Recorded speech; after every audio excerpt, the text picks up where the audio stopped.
If I could only think of how to cut you away, I wouldn't be so frightened or scared to be enlightened. It's kind of difficult to keep my mind on a day that I didn't really mind it. It's in my face, I'll find it. The fields of colors bleeding and it's so far from home. The thoughts keep coming forward, I wish I wasn't so bored. Does it really matter if I'm dying alone? I often try to fake it, what's in my face I'll take it.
I am the devil.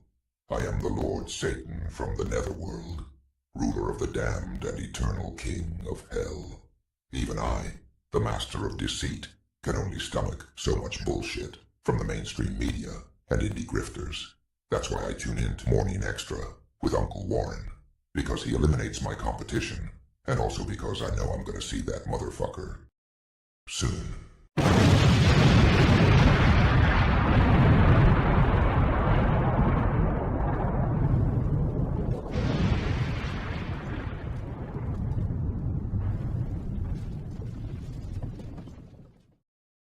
Deo, Deo.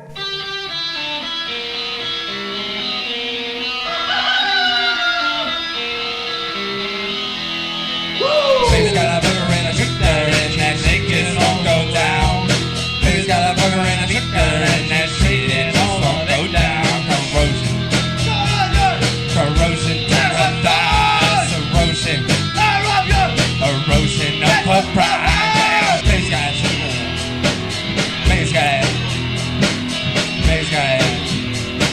corrosion now, baby's got it.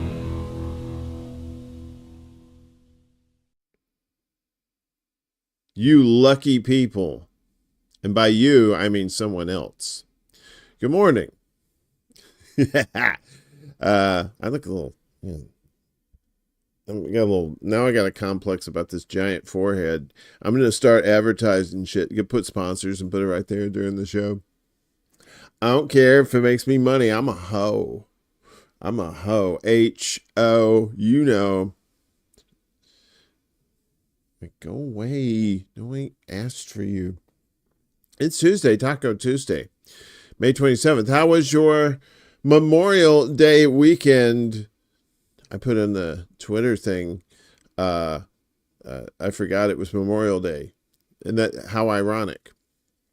And I heard crickets myself when I said that. So I that's what I do though. I like the arrows, the slings and arrows to come this way because Daddy likes the punishment. So I hope your weekend was good and safe. You had fun. It was fun here. Good times. We had a secret show Saturday night. That was good times. No acts of God that I know of to deter the fun. And we had a pretty long show. So, it's like a John Holmes length show Saturday night. It was fun. I enjoyed that. I always like hanging out with the peeps. And we watch, if you don't know what the secret show is, we watch these sometimes educational videos and sometimes some, really weird shit. And, some sexy time stuff. Sexy time. Every time it's sexy time, baby. Because it's a late night show, and late night shows, you gotta get a little kidney sometimes, you get a little naughty. It's all right. It's okay. All's quiet on the Western Front with Rumble and Rockfin over here. On YouTube, we have Chuck's Intergalactic UFO Show Intergalactic. There are whispers in the winds of a potential talk show. I've heard this through, my Hollywood sources that there might be a Chuck talk show. I don't know. That's what I hear. But then again, I hear voices in my head all the time. So sometimes for good reasons, sometimes not so much. Miguel, good morning, sir. The quantum computer, the man who knows everything. Miguel is, he is an OG, right? Chuck's an OG.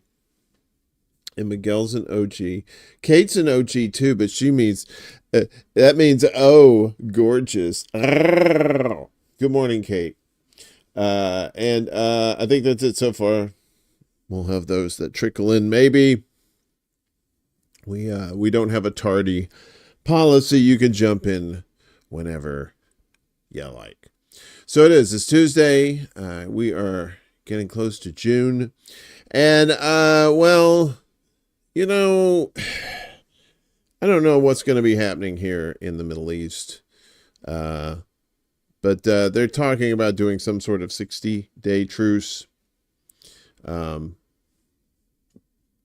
see about that. So Hamas, Israel reviewing 60-day truce proposal. All right. At this point, anything to stop the killing, but we know the killing won't stop because they've done this before. Both Hamas and the Israeli occupation are currently reviewing a ceasefire proposal put forward by Palestinian-American mediator Dr. Bishara Baba.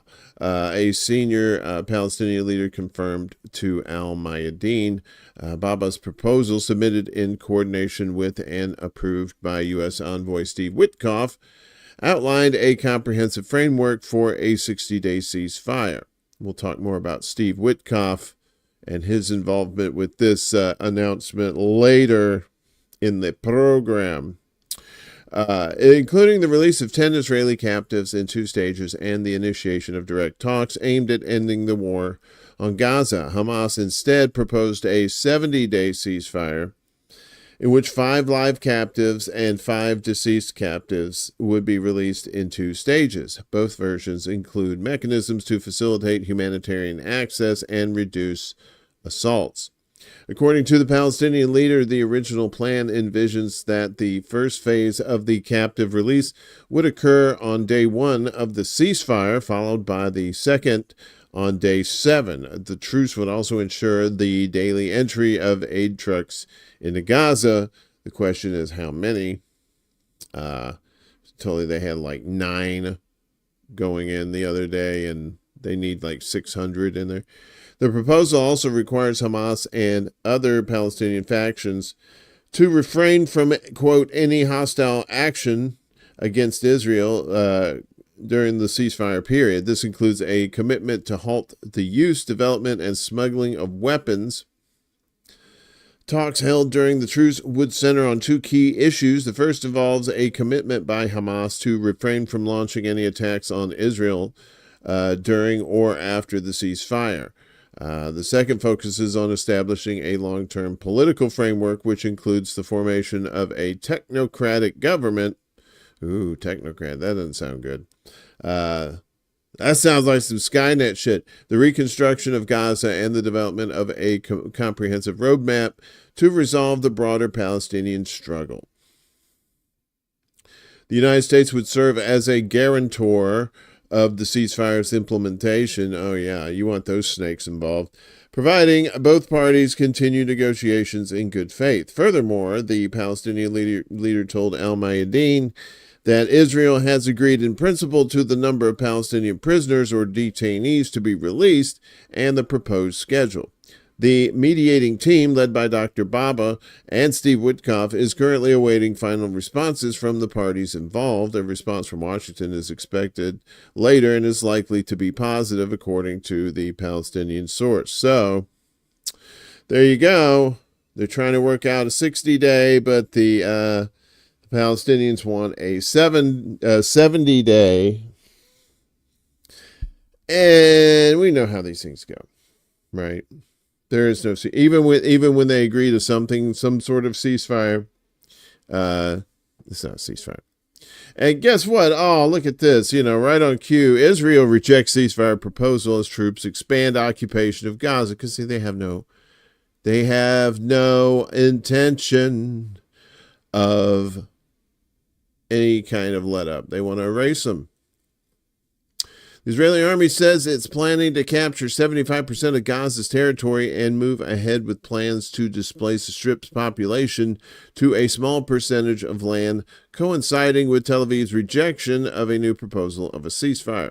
According to the military, the population of Gaza will be pushed into 3 areas, a, quote, safer zone, quote, in the coastal Al-Mawasi area in the south, a piece of land in Deir al-Balah in the center, and the middle of Gaza City.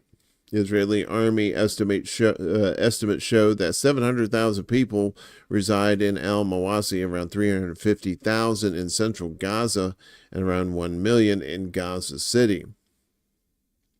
The military's plans will see Gaza's population of 2 million confined to just 25% of the entire strip. We'll tell you about that in a second, too. it should take just 2 months to capture 75% of Gaza from the moment the operation goes ahead, the Times of Israel said, citing plans it obtained from the Israeli army, adding that currently the military holds about 40% of the Strip's territory, which, well, that's a little bit under. The number contradicts a report from after the resumption of the war in Gaza, which said Israel has already taken over 50% of the Strip. On May 25th, Gaza's government media office said 77% of the Gaza Strip is now under the control of the Israeli military, which is what we're going to be talking about here in a second. Israel issued new evacuation orders for southern Gaza's Khan Yunis on May 26th, coinciding with the start of a large-scale ground operation in the city. Channel 14 correspondent Hillel Bitten-Rosen announced that Israeli forces from the 98th and 36th Divisions have begun operating in Khan Yunis. This is from the Cradle, by the way. Oh, we have a new thing I added down in the description below. I'm not going to do just specific sources for the stories, but I have I've listed all the links for all the sources that I do use when I'm getting these stories together for the show. So that's down in the description below from now on forever. So if you're like, oh, I say, this was on the Cradle, you can just go, poop, you just click on that link. It takes you right to the world news and right where the story should be. So, yeah, so the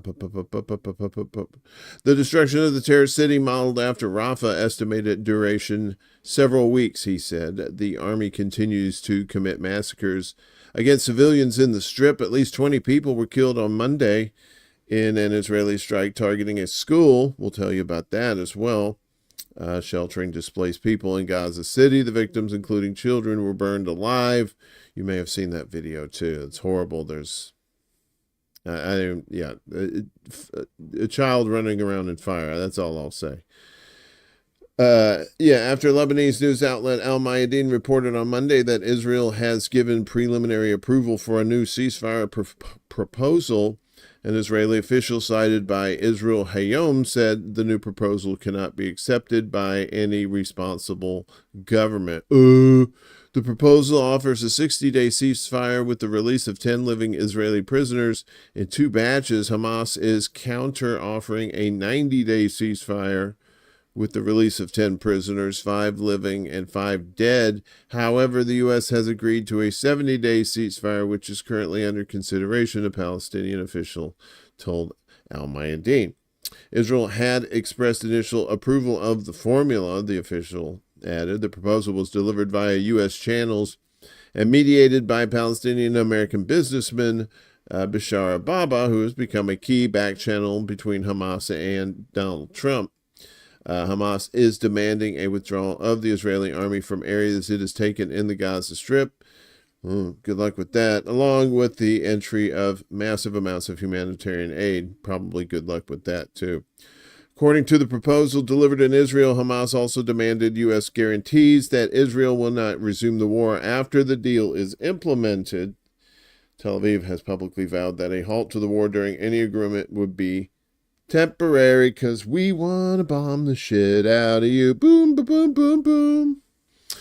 So this happened too. Settlers has stormed the Al-Aqsa Mosque, UNRWA headquarters during Jerusalem Flag March. This was fun. So yeah, these are all Israelis, and they were chanting shit like "Death to the Arabs" and "Hope your crops burn," shit like that.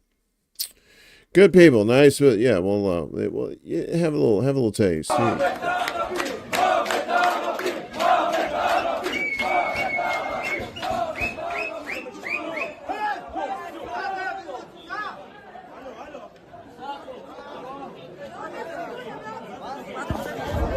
Look at them young kids, man.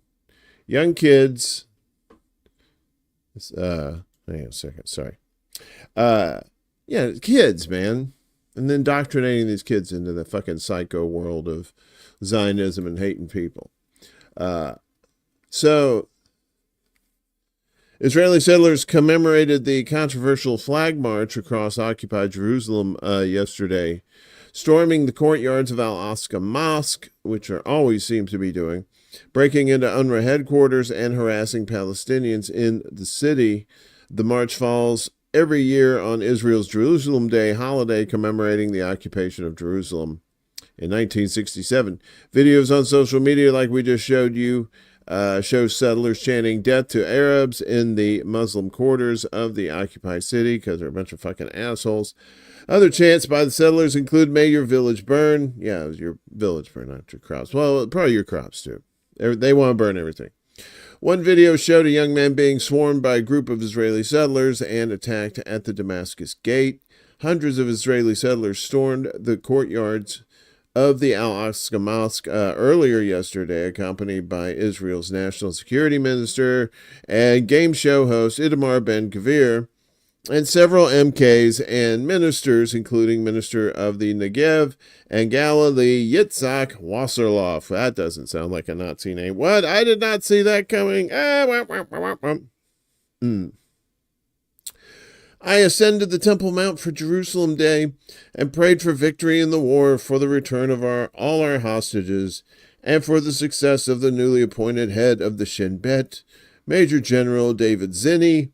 Happy Jerusalem Day, Ben-Gvir said from the mosque compound.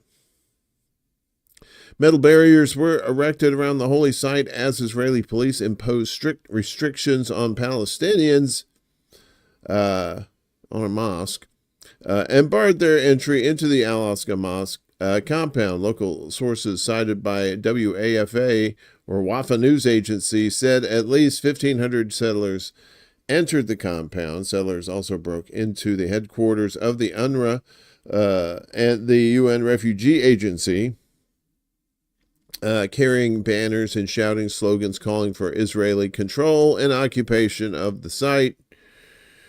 This incursion constitutes an aggressive and proactive step, a serious violation of international law and UN resolutions, and a direct targeting of UN institutions operating in the occupied Palestinian territory, the Jerusalem government said in a press release. The Israeli government accuses UNRWA of having ties to Hamas because, you know what?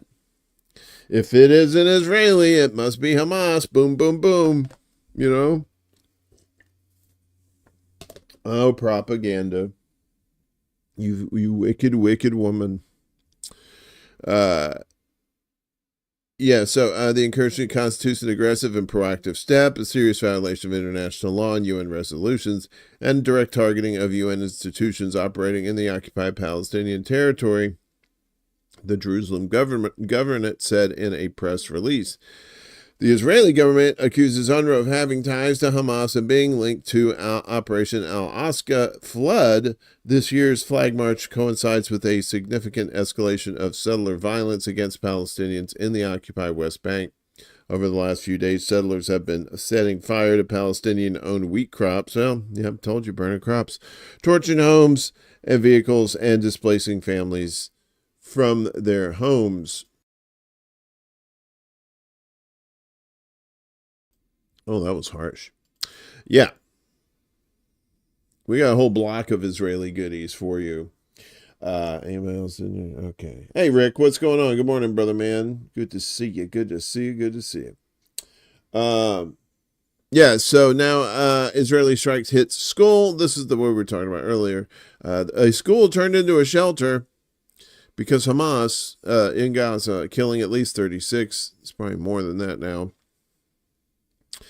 The Israeli military targeted a school sheltering displaced Palestinians in Gaza City early yesterday morning, setting classrooms on fire and killing at least 36 people, including many women and children. Footage of the aftermath of the strike shows rescue workers pulling charred bodies from the rubble, and a video that is spread on social media appears to show a young girl attempting to escape flames after the attack. We're not going to be showing that. I'm pretty sure if you want to see it, it's you'll see it.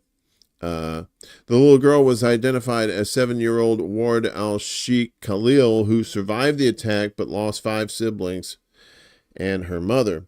The Israeli attack hit the Fahmy al-Jarjawi school with 3 separate strikes, while the Palestinians sheltering there were sleeping. Mahmoud Massal, spokesman for the Palestinian Civil Defense, said hundreds of people were sheltering at the time and that the majority of those killed were women and children, because it's always women and children. Among the dead were a father and 5 of his children. Ahmed Sami, a displaced Palestinian who survived the attack, told Al Jazeera Arabic that his daughter was wounded and that the people sheltering at the school were nothing but defenseless, peaceful civilians, which is code for Israeli targets. Israel made its usual claim that it targeted a Hamas command and control center without proving any evidence. They never have any evidence, or if they do have any evidence, they never show it. Because it's bullshit. Palestinian health officials said Israeli strikes had killed a total of 52 people so far on Monday. The Al-Shifa hospital said an Israeli attack in Jabalia, northern Gaza, killed 16 members of the same family, including 5 women and 2 children. The latest violence in Gaza comes as Palestinians are still facing starvation, as Israel has only allowed a trickle of aid to enter the territory after more than 11 weeks of a total blockade. Aid agencies have had difficulties distributing food due to constant Israeli strikes and the looting of trucks in the situation there. So, yeah. Women and children, shelters, schools, hospitals, they're all command and control centers, and they never have any proof of that. And they get away with it. They fucking get away with it. It's ridiculous. It's not ridiculous. It's just pure evil. So, yeah, like I said, the Israeli army controls 77% of the Gaza, according to the media office. Israeli army controls over 77% of the Gaza Strip, local authorities said on Sunday. That's Anadolu out of Turkey. Reporting that field data and verified analysis indicate that the Israeli occupation forces now effectively control approximately 77% of Gaza's total geographic area, Gaza's government media office said in a statement.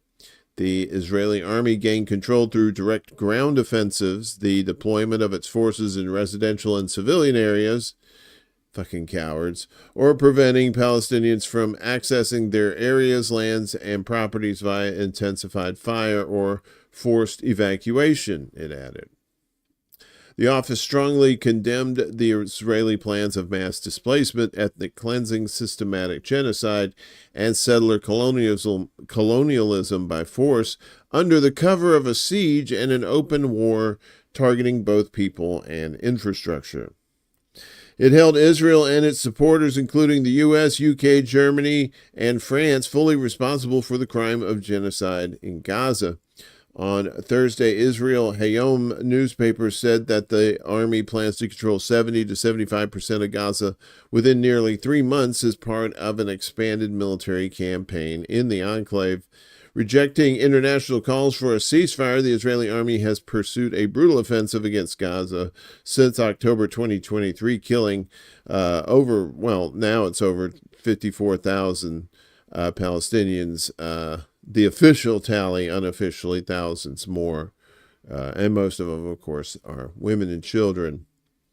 And then, the rest are about the arrest warrants and in the ICC and the ICJ. Yeah. So, the pressure is on. I think you have to hit them where the money is.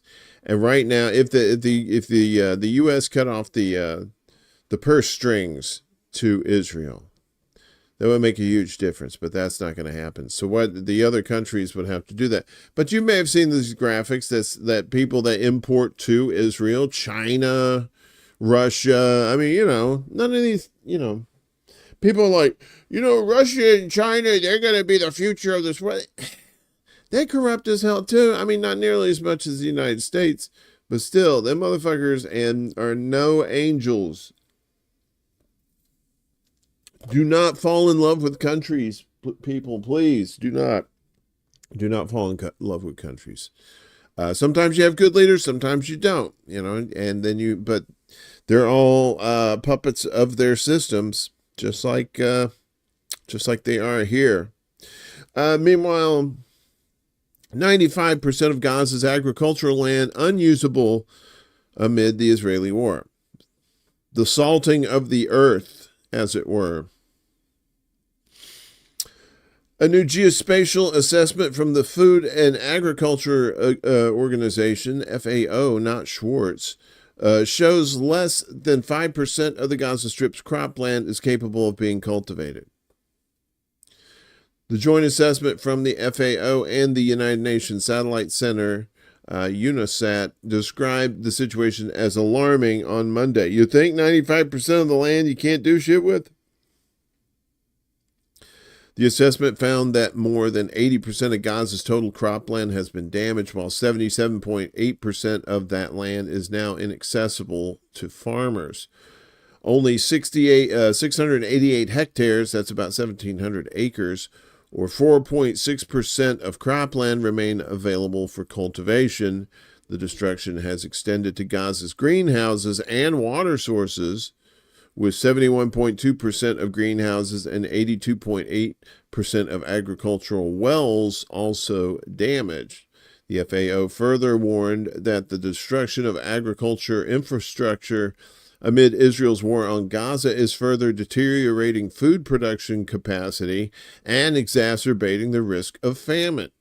The UN agency said Israeli attacks on land, wells, and greenhouses were exacerbating the already critical risk of famine in Gaza. This level of destruction is not a loss of infrastructure. It is a collapse of Gaza's agri-food system and of lifelines, said Beth Bechtel, FAO's Deputy Director General. What once provided food, income, and stability for hundreds of thousands is now in ruins. With cropland, greenhouses, and wells destroyed, local food production has ground to a halt. Rebuilding will require massive investment and a sustained commitment to restore both livelihoods and hope. An analysis by the Integrated Food Security Phase Classification, the IPC, earlier this month warned that Gaza's entire population was facing a critical risk of famine after 19 months of war, mass displacement, and severe restrictions on humanitarian aid. While Israeli regime announced last week that it would allow minimal aid deliveries into Gaza, UN agencies and humanitarian organizations have warned that the trickle of supplies is failing to reach starving population of the blockaded Palestinian region. Meanwhile, Israeli air attacks and artillery attacks continue to kill dozens of Palestinians every day in Gaza. As we told you about, the school was bombed there, and over 50 people were killed since dawn. These poor people, right? I was watching Willie Bragg's show last night, and I said, I said, man, I wish Willie could get some of that Captain America super serum, right? We need a real Captain America, but that fights for the people around the world, I'd love to do that. If I had superpowers, I'd do that. I'd try to help these people. Because it's a crime against humanity, and it's being allowed, and it's being funded by the West. It's Nazis are being funded by the West. Fascists. We have to. We have to keep. It's not hard to remind ourselves of what's going on in the world like that, but we have to tell our family and friends too, in a loving way. Because if you try and tell them how to believe, they won't listen to you. But if you say, "Hey, look," I love you, but you need to hear the truth. Please listen.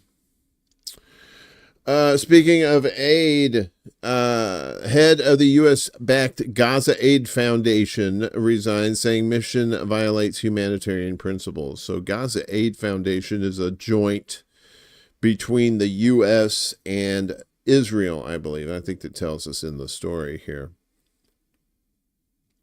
A day before U.S. and Israel-backed plan to distribute aid in Gaza was set to take effect over the objections of aid agencies that have long served Palestinians in the enclave, the head of the operation announced Sunday that he was resigning over concerns that the mission would violate basic humanitarian principles.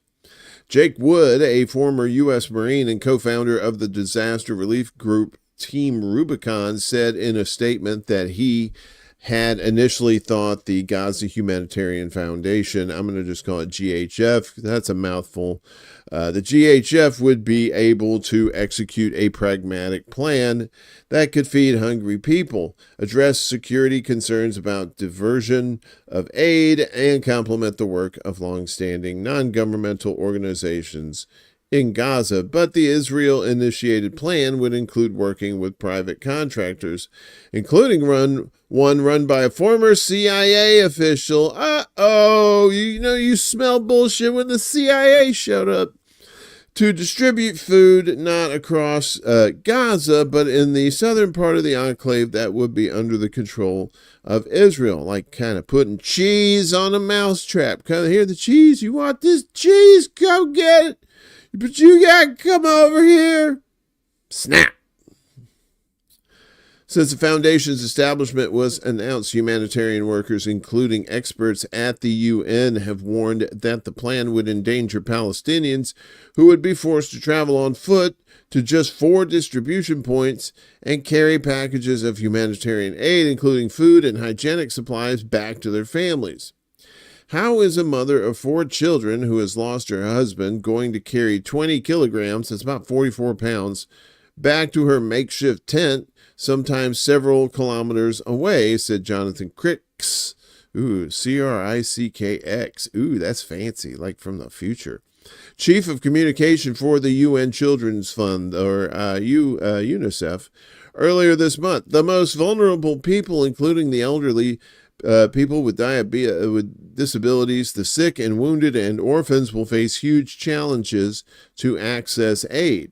Wood evidently arrived at the same question as the day distribution would begin Monday drew near, while humanitarian groups and food insecurity experts warned that famine was spreading across Gaza due to Israel's total blockade on aid that began in March near the end of a brief ceasefire.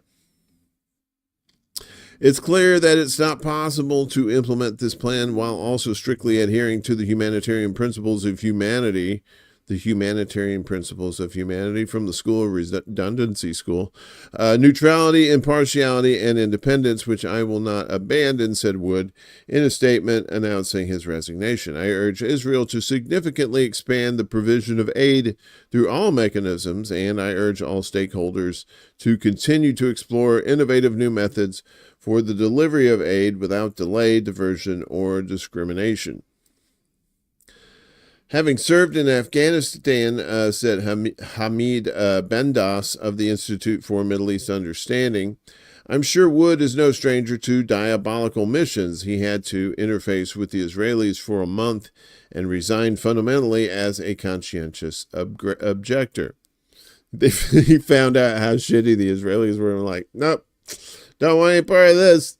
The Gaza Humanitarian Foundation, GHF, released a statement saying the group's plan to begin Monday would move forward, reaching over 1 million Palestinians by the end of the week. The foundation also suggested Wood had joined the ranks of critics, quote, who benefit from the status quo, quote, and who have been more focused on tearing this apart than on getting aid in, afraid that new creative solutions to intractable problems might actually succeed. UN experts have said that in addition to putting Palestinians in harm's way, the plan inherently includes further mass displacement of Palestinians in Gaza, about 90% of whom have already been displaced since Israel began bombarding the enclave back in 2023. Jens Lark, a spokesperson for the UN's Office for the Coordination of Humanitarian Affairs, said earlier this month that the plan is at odds with the DNA of any principled humanitarian organization. would announce his resignation the day after World Food Program. The WFP executive director, Cindy McCain, rejected Israel's persistent claims that food aid is not reaching Palestinians in Gaza because Hamas is diverting and stealing deliveries. Oh, Hamas. There's an old cartoon called The Family Circus. Some of you old people remember this. And sometimes they'd have this cartoon. He was a recurring character. He kind of looked like Casper. He was like this translucent looking round ghost thing.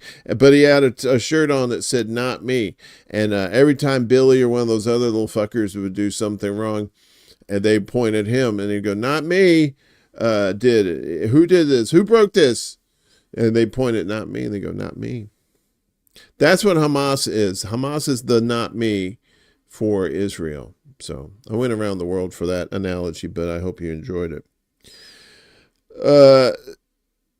Listen, these people are desperate, and they see a World Food Program truck coming in, and they run for it, said McCain. This doesn't have anything to do with Hamas or any kind of organized crime or anything. It has simply to do with the fact that these people are starving to death. Exactly. McCain repeated her call for the international community to put pressure on Israel to end its blockade, warning that 500,000 people in Gaza are now extremely food insecure, starving, and at risk of famine. I always hated that. Food insecure. Now, don't say that. Don't try and make that ugliness pretty. It's starving. These people are starving. Say starving. Food insecure. More than 9,000 children have been treated for malnutrition at Gaza's hospitals this year, even as healthcare workers struggle to provide care amid relentless bombings and a lack of medical equipment and medications. Dozens of children have starved to death, food insecure to death in recent days, The Guardian reported. Food insecure. The coordinator of government activities in the territories, COGAT, the Israeli humanitarian unit, they should put humanitarian in quotes, said Saturday that 388 trucks had entered Gaza over the past week, the first aid to arrive since March 2nd.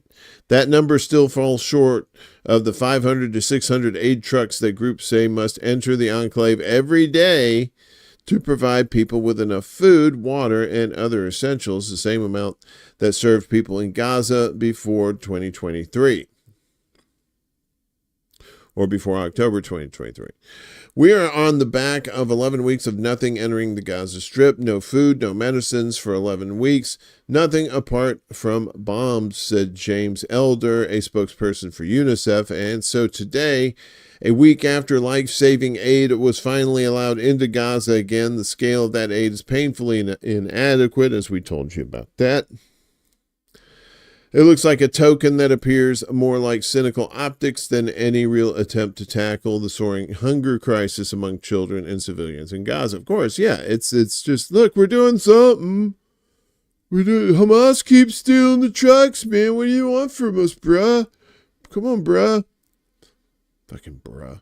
Amid the man-made starvation crisis, Israel has intensified attacks on Gaza in recent days, killing at least 46 people, well into the 50s now, including more than 30 in an overnight bombing of a shelter, as we told you. On Sunday, Dr. Tom Podokar, a British surgeon, issued his latest call for Western countries, including the U.S. and U.K., to stop being complicit in this ongoing slaughter and starvation. There's the gentleman right there. I don't know if he's... I can no longer just stand here and tell you what is happening on the ground. The emaciated bodies lying on the operating table, huge chunks of flesh missing, raw bone and muscle with putrefying infection. The child staring into space, asking for his parents, who will never return because they've been killed.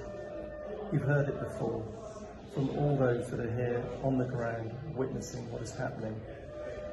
No, I want to talk to you about the political class that are complicit in this ongoing slaughter and starvation. They appear on the news shows, give interviews and try to justify what is happening, sitting in their offices safe and sound, well-fed and surrounded by all the luxuries of modern life. They have no idea how dangerous their words are. They have never been here. They have never seen with their own eyes what is going on. Heard the screams, smelt the rotting flesh, shuddered from the constant bombardment. Perhaps if they spent not 20 months, not even 1 month, but just one day here, they would have the courage and the humanity to speak the truth, to stand up, like so many of the citizens of the world, and use their power to bring this to an end, rather than be complicit in sustaining what is happening here. There you go. Yeah, so, and that's basically what he said right there.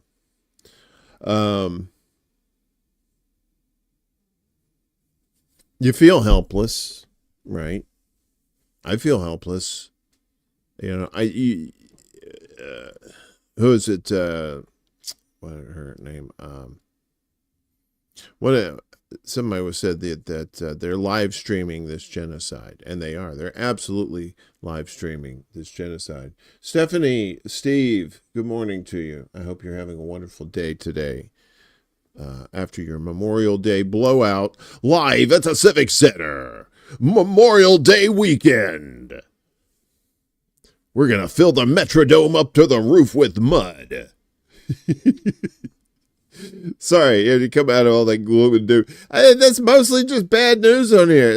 The only good news we have is at the end of the show, really, and everything else just kind of trash. So I don't mean to be that guy who brings you your depression pills every day, but this is, or Tuesdays and Fridays, but this is how it is. So anyway, even though they lost their chief, these fuckers are still going to try and do this as a GHF to launch aid deliveries despite losing him. So the NGO backed by Israel and the U.S. has announced it was set to start distributing aid despite its chief walking out. They said that it's set to launch direct aid delivery into the battered enclave hours after their executive director said, "Peace out, home slice."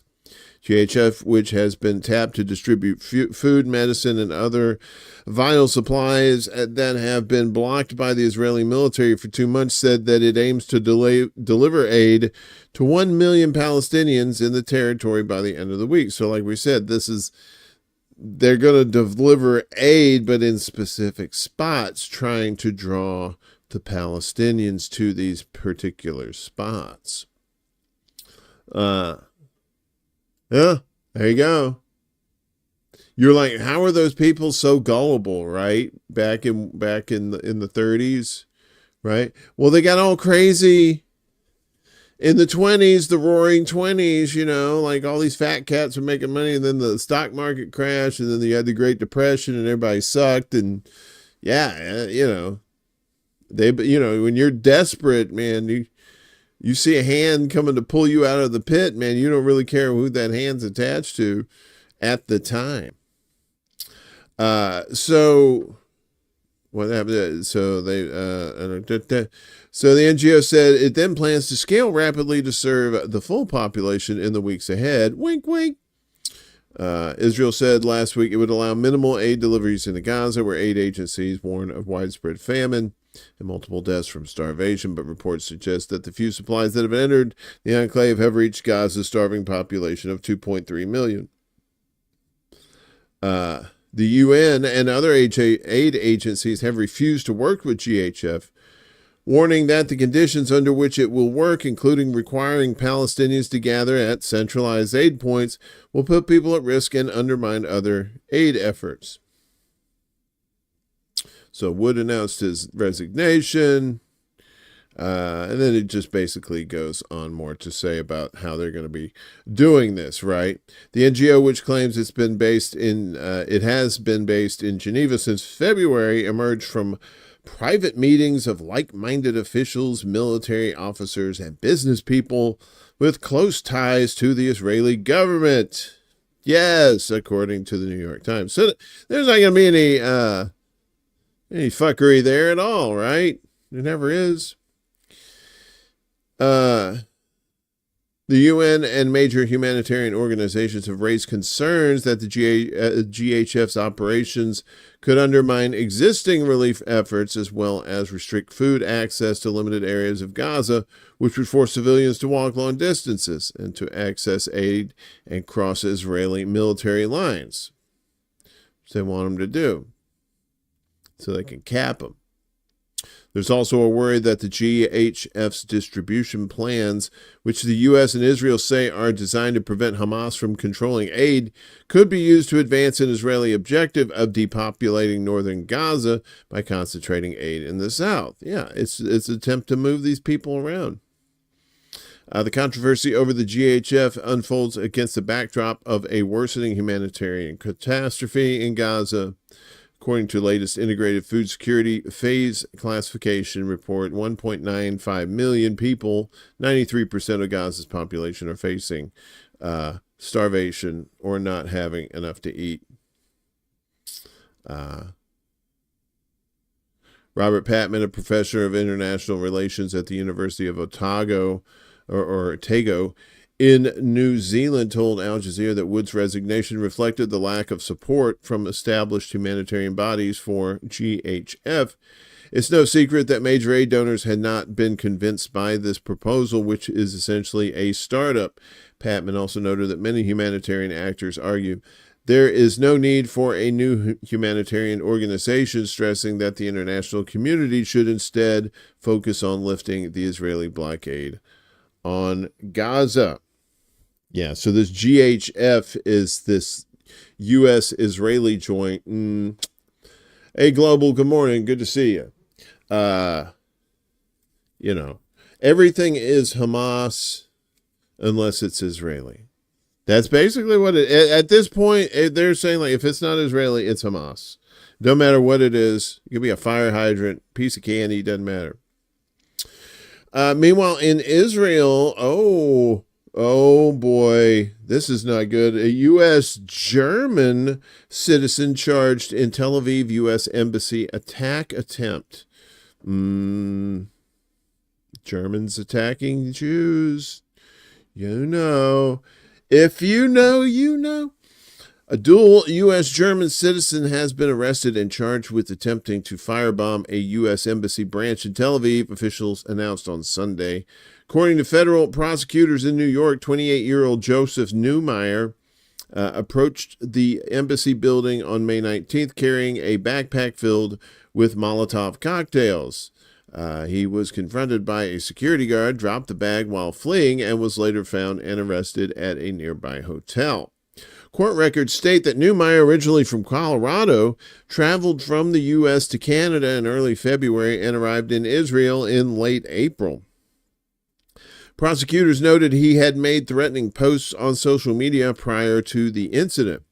Neumeyer was deported from Israel and arrived in New York on Saturday. He appeared before a federal judge in Brooklyn on Sunday. When the charges were unsealed, his court-appointed attorney declined to comment. The Tel Aviv branch remains operational despite the U.S. Embassy's relocation to occupied Al-Quds in 2018 following a controversial decision by then President Trump.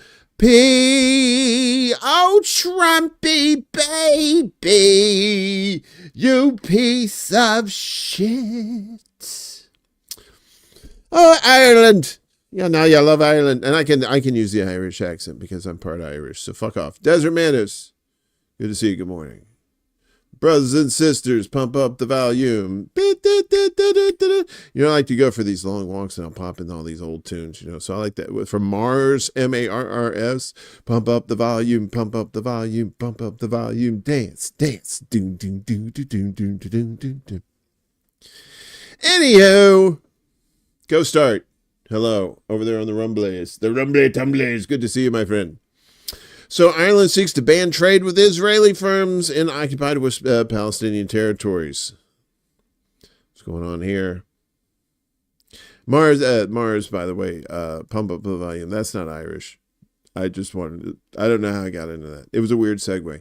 The Irish government will present plans today to ban trade with Israeli businesses based in the occupied Palestinian territories, becoming the first European country to take such a step.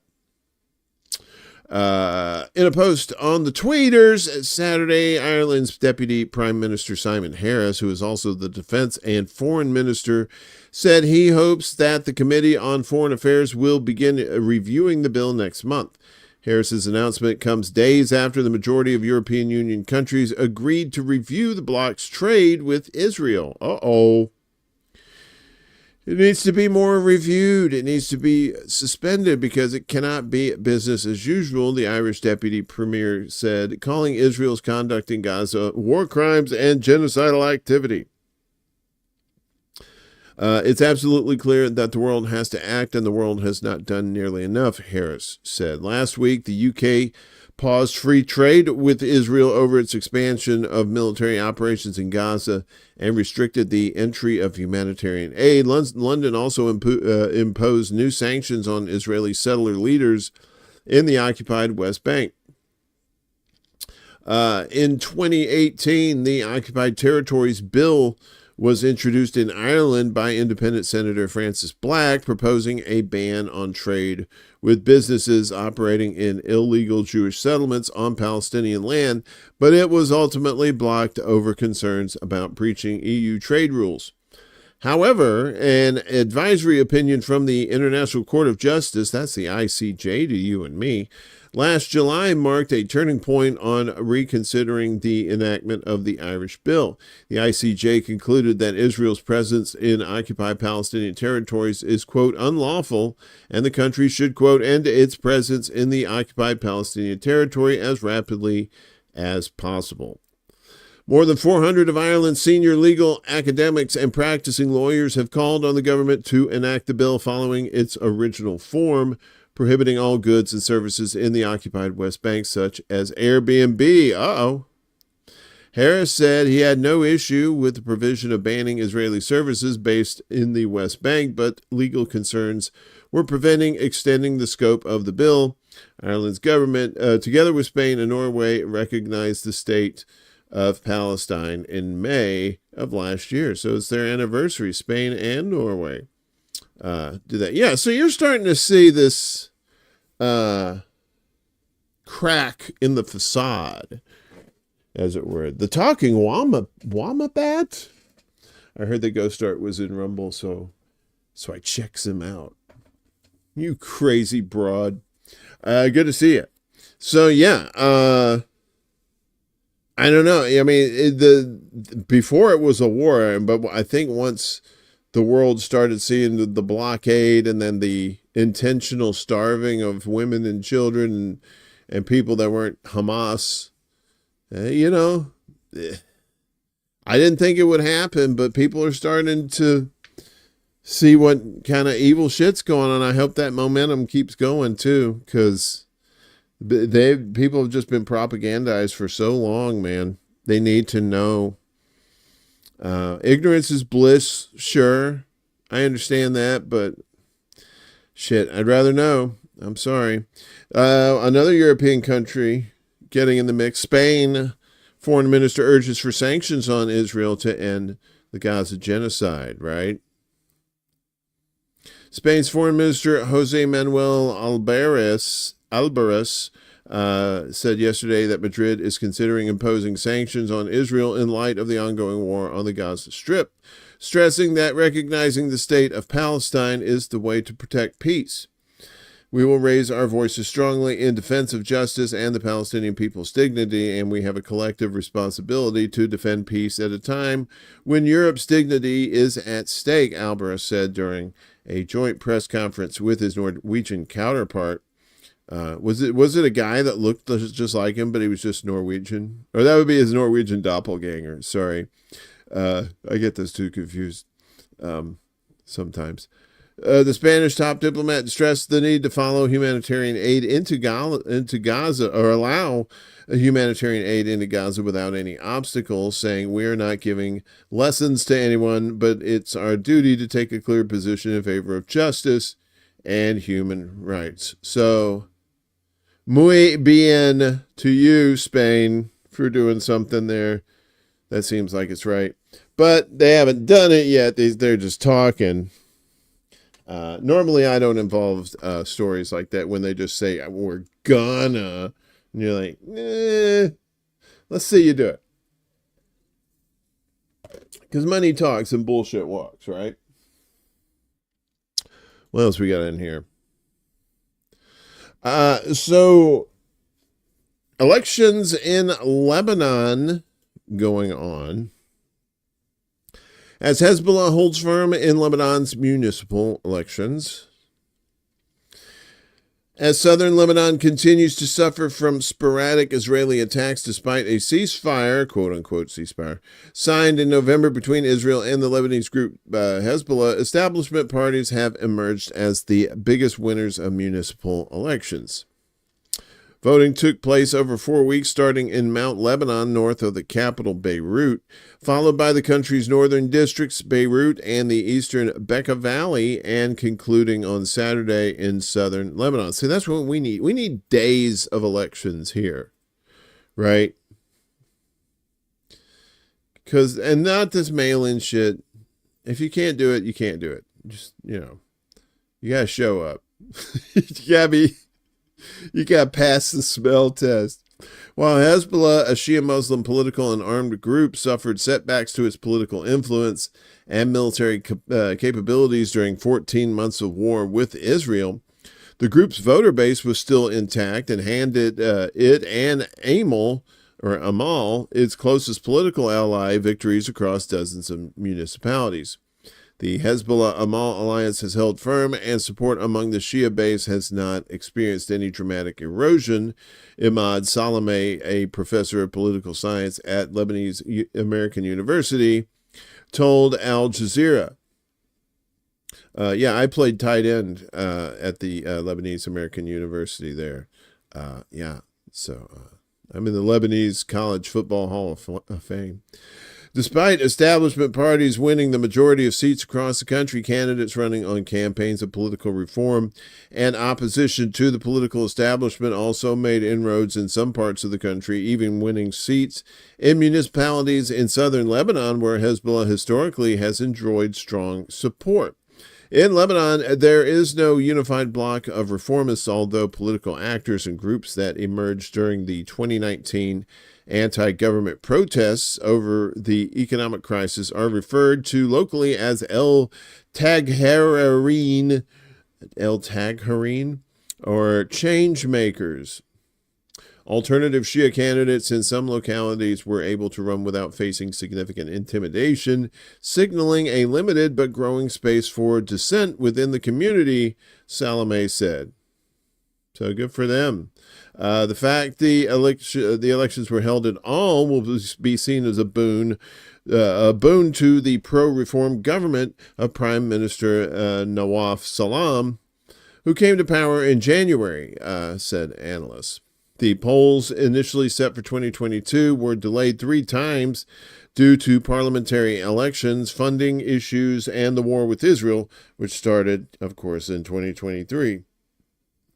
Critics, however, argued the elections favored established parties because the uncertainty over when they would be held meant candidates waited to build their campaigns. As recently as March, there were still proposals to delay elections until September to give candidates a chance to prepare their platforms after Lebanon suffered through the war, and a 2-month intensification by Israel from September to November, which left the country needing $11 billion for recovery and reconstruction, according to the World Bank.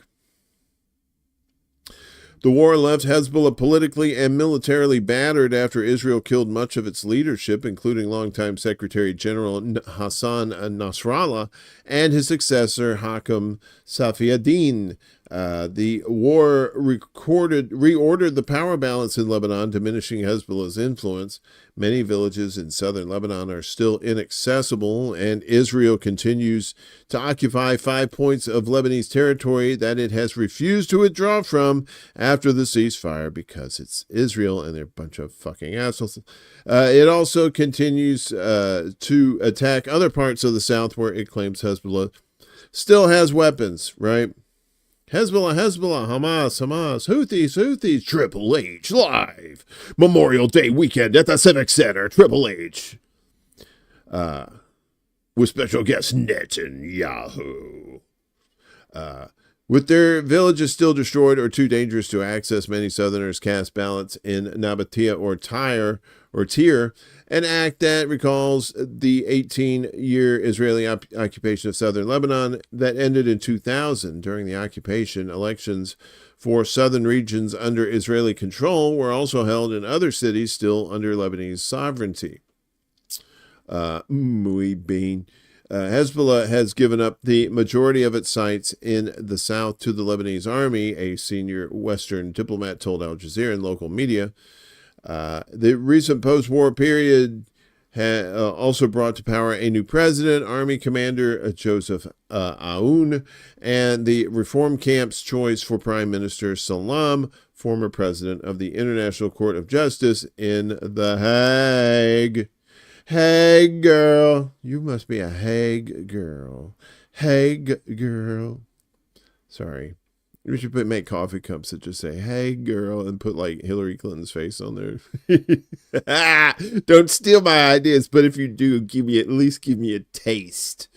Give me a taste. That's right, Ghost Go. True Lights live at the Civic Center.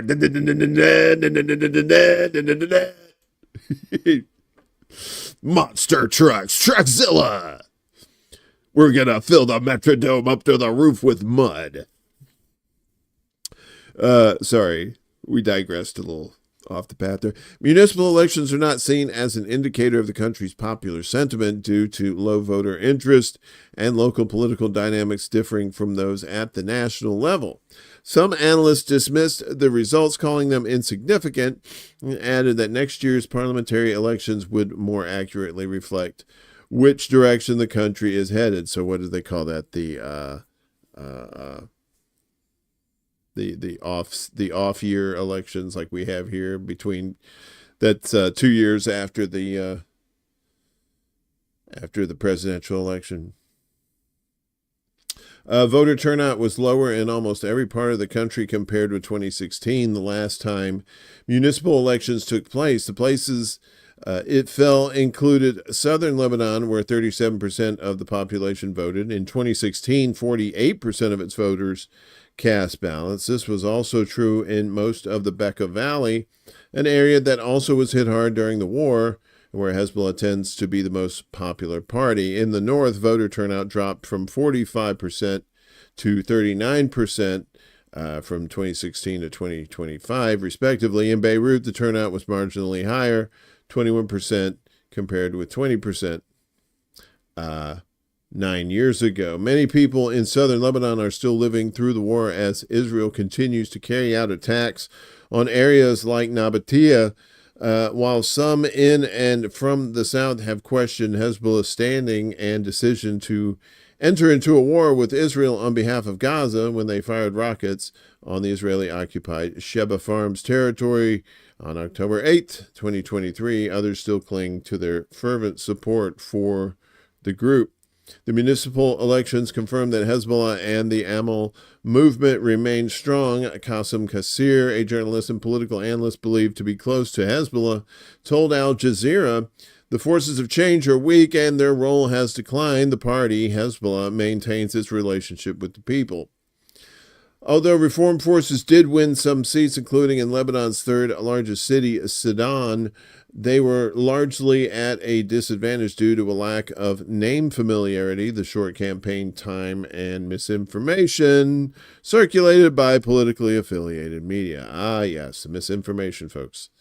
Claims of corruption and contested election results marred voting in parts of the north, where many candidates from traditional political parties dominated. In Beirut, forces for change were dealt a heavy blow after receiving about 40% of the vote in 2016, which still was not enough to earn them a municipal seat. The reformist Beirut Madinati, that's not what that means, list won less than 10% of this year's vote. The defeat took place despite the worsening living conditions in the capital, which critics blame on establishment parties, including those running the municipality. The municipality lives on another planet, completely detached from the concerns of the people. Sarah Mahmoud, a Beirut Madinati candidate, told Al Jazeera on May 18th on the streets of Beirut as people went out to vote.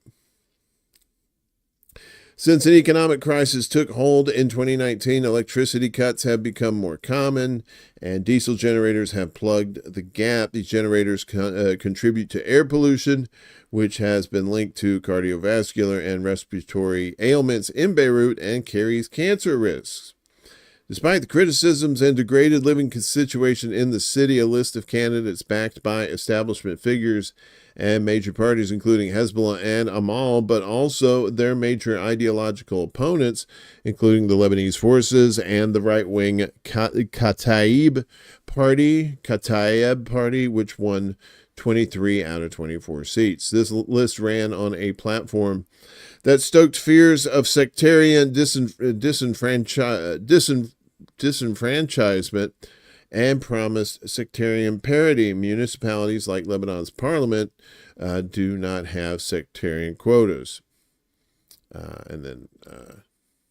So that's basically the gist of that story there. Come on, why are you the devil? So so Lebanon still with their elections there. And Hezbollah is always going to be popular there too, just like Hamas is going to be popular in Gaza, and the Houthis are popular in Yemen because they fight for the people. You know, you're like, oh, you support Hamas. You know what? That's their thing. Oh, coffee's so good. You press people, you turn them into terrorists. Those people don't want to live like that. You know, they just want to be left the fuck alone. Without, people getting murdered and shit, right? Anyway, meanwhile, Pakistan Prime Minister makes peace offer to India during an Iran visit.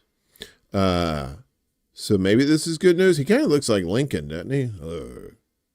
He's not Space Lincoln, but he's just regular Lincoln. But that's some straight up Lincoln shit. I think Lincoln beards need to make a comeback. Pakistani Prime Minister Shehbaz Sharif made a peace offer to India during a visit to Tehran yesterday, saying Islamabad was ready to hold talks on water sharing, countering terrorism, and the status of the disputed Kashmir region. Earlier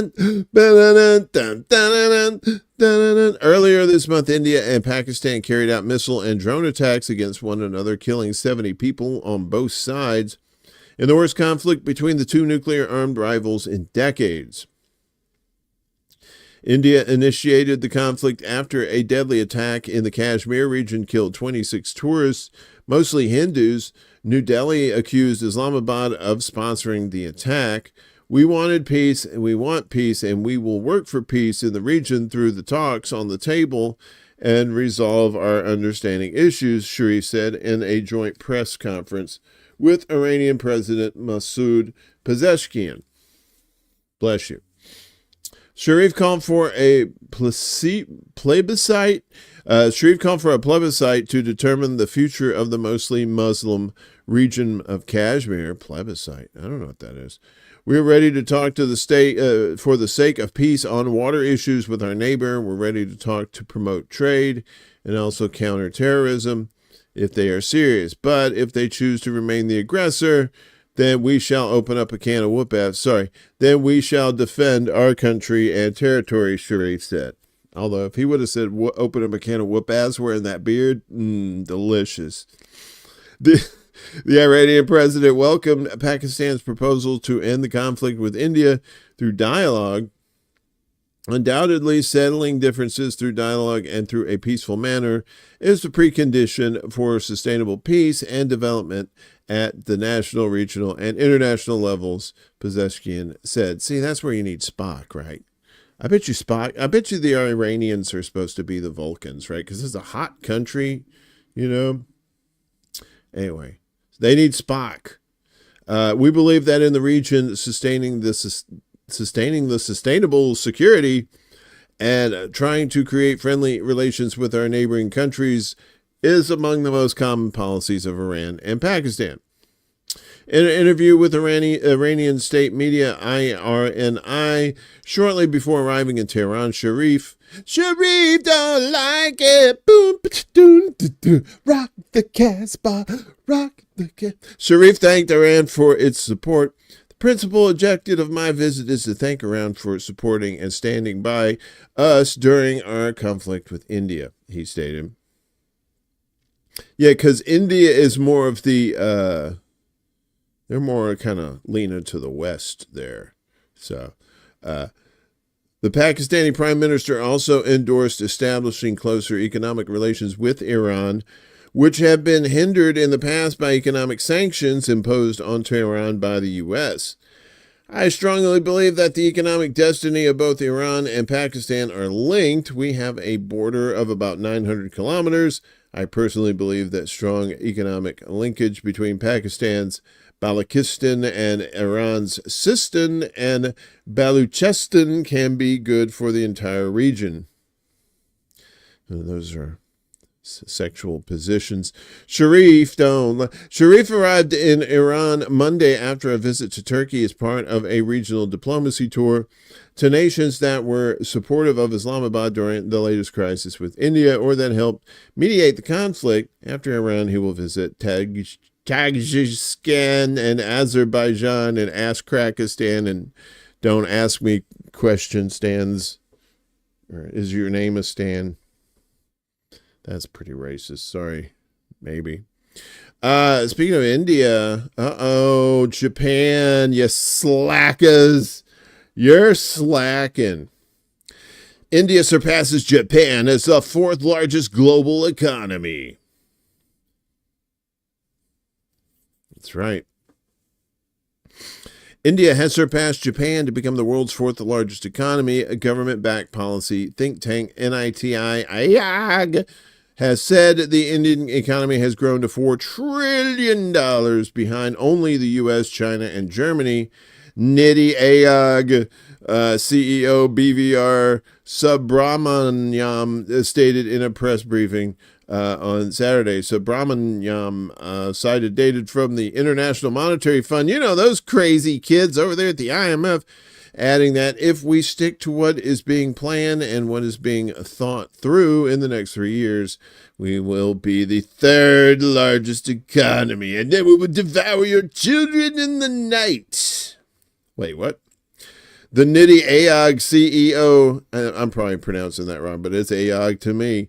NITI Aayog CEO also mentioned that a new round of the government's asset monetization plan is being prepared and will be announced in August. This is in line with Indian Finance Minister Nirmala Sitharaman, who said in a statement to the IMF in April that to achieve economic stability and development goals, country-specific structural reforms and domestic resource mobilizations are indispensable.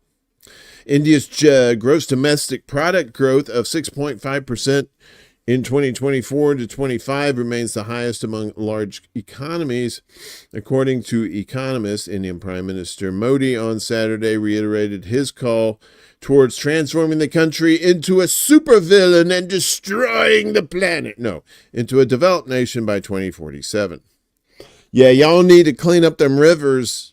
Seriously, you see that? Go on YouTube and search for like Indian rivers. Shit like Bangladesh too. That shit's garbage. It is just some fucked up shit. All right. The South Asian nations push also comes at a time when tariffs with major economies such as the U.S. and Europe are being negotiated. India's regulators have been setting the ground for growth, including in April when the country's central bank cut its key interest rate for the second time this year. While the Indian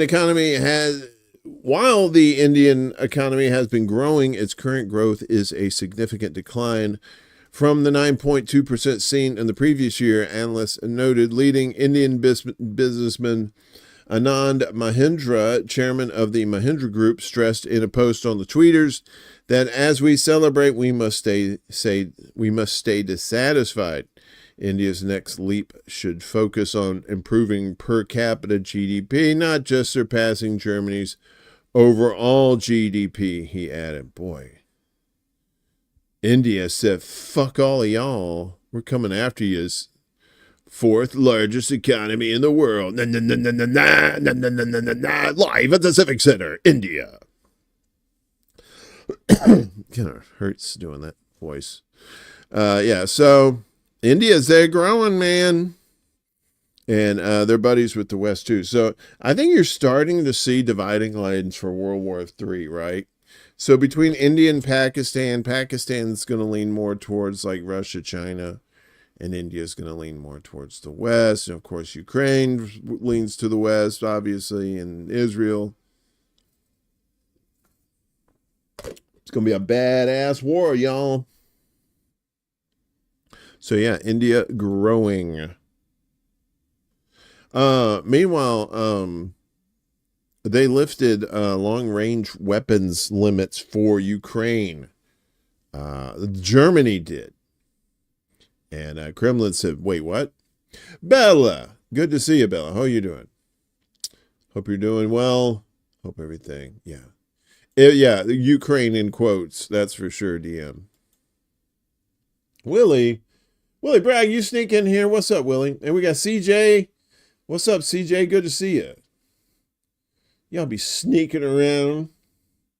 Sundown, you better take care. If I found you've been creeping around my back stairs. Ooh, ooh, ooh, ooh. Yeah, this is the 50th anniversary of the wreck of the Edmund Fitzgerald this year. So 50 years ago.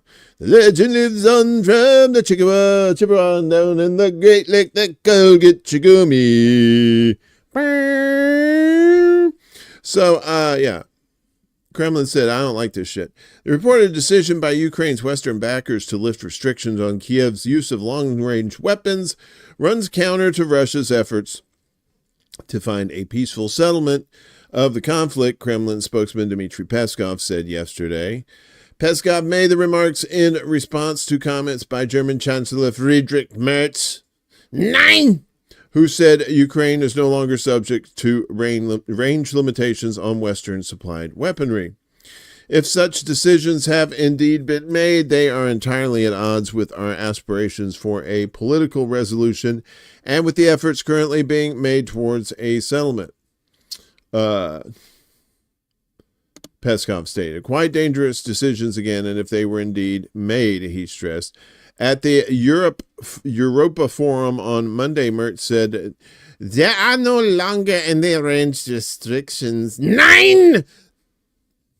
On Western-supplied weapons used by Ukraine against Russian military targets.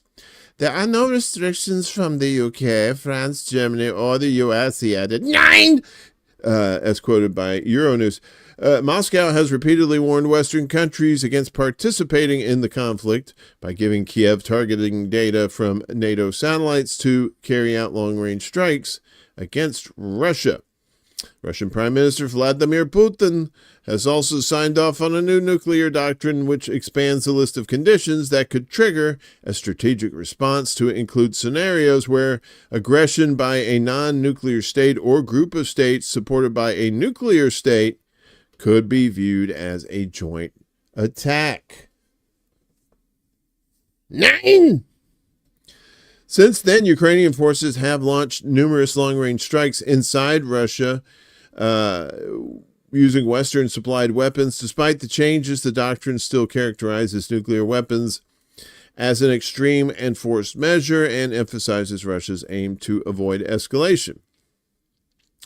Russia has consistently condemned Western arms shipments to Ukraine, arguing that they fuel more bloodshed and hinder efforts towards the peace process. Earlier this month, Russia and Ukraine held their first direct talks since 2022. The sides agreed to present detailed ceasefire proposals, carry out a record 1,000 for 1,000 prisoner swap, and continue negotiations. Russian Foreign Minister Sergei Lavrov said Friday that Moscow is at an advanced stage for preparing a memorandum outlining the principles and timeline for a peace settlement with Ukraine. So, but you ain't gonna get no peace if Kiev is launching all those long-range weapons at you. So what happens? Well, Russia said, fuck you. Russia launches the war's largest air attack on Ukraine, kills at least 12 people. There's some boom boom right there. People underground.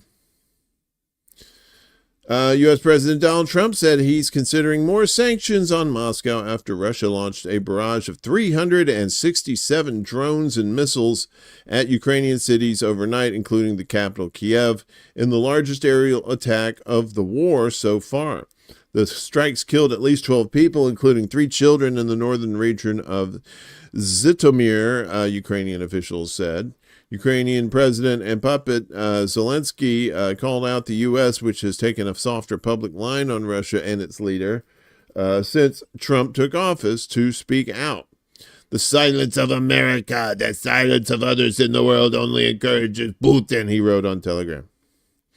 Every such terrorist Russian strike is reason enough for new sanctions against Russia.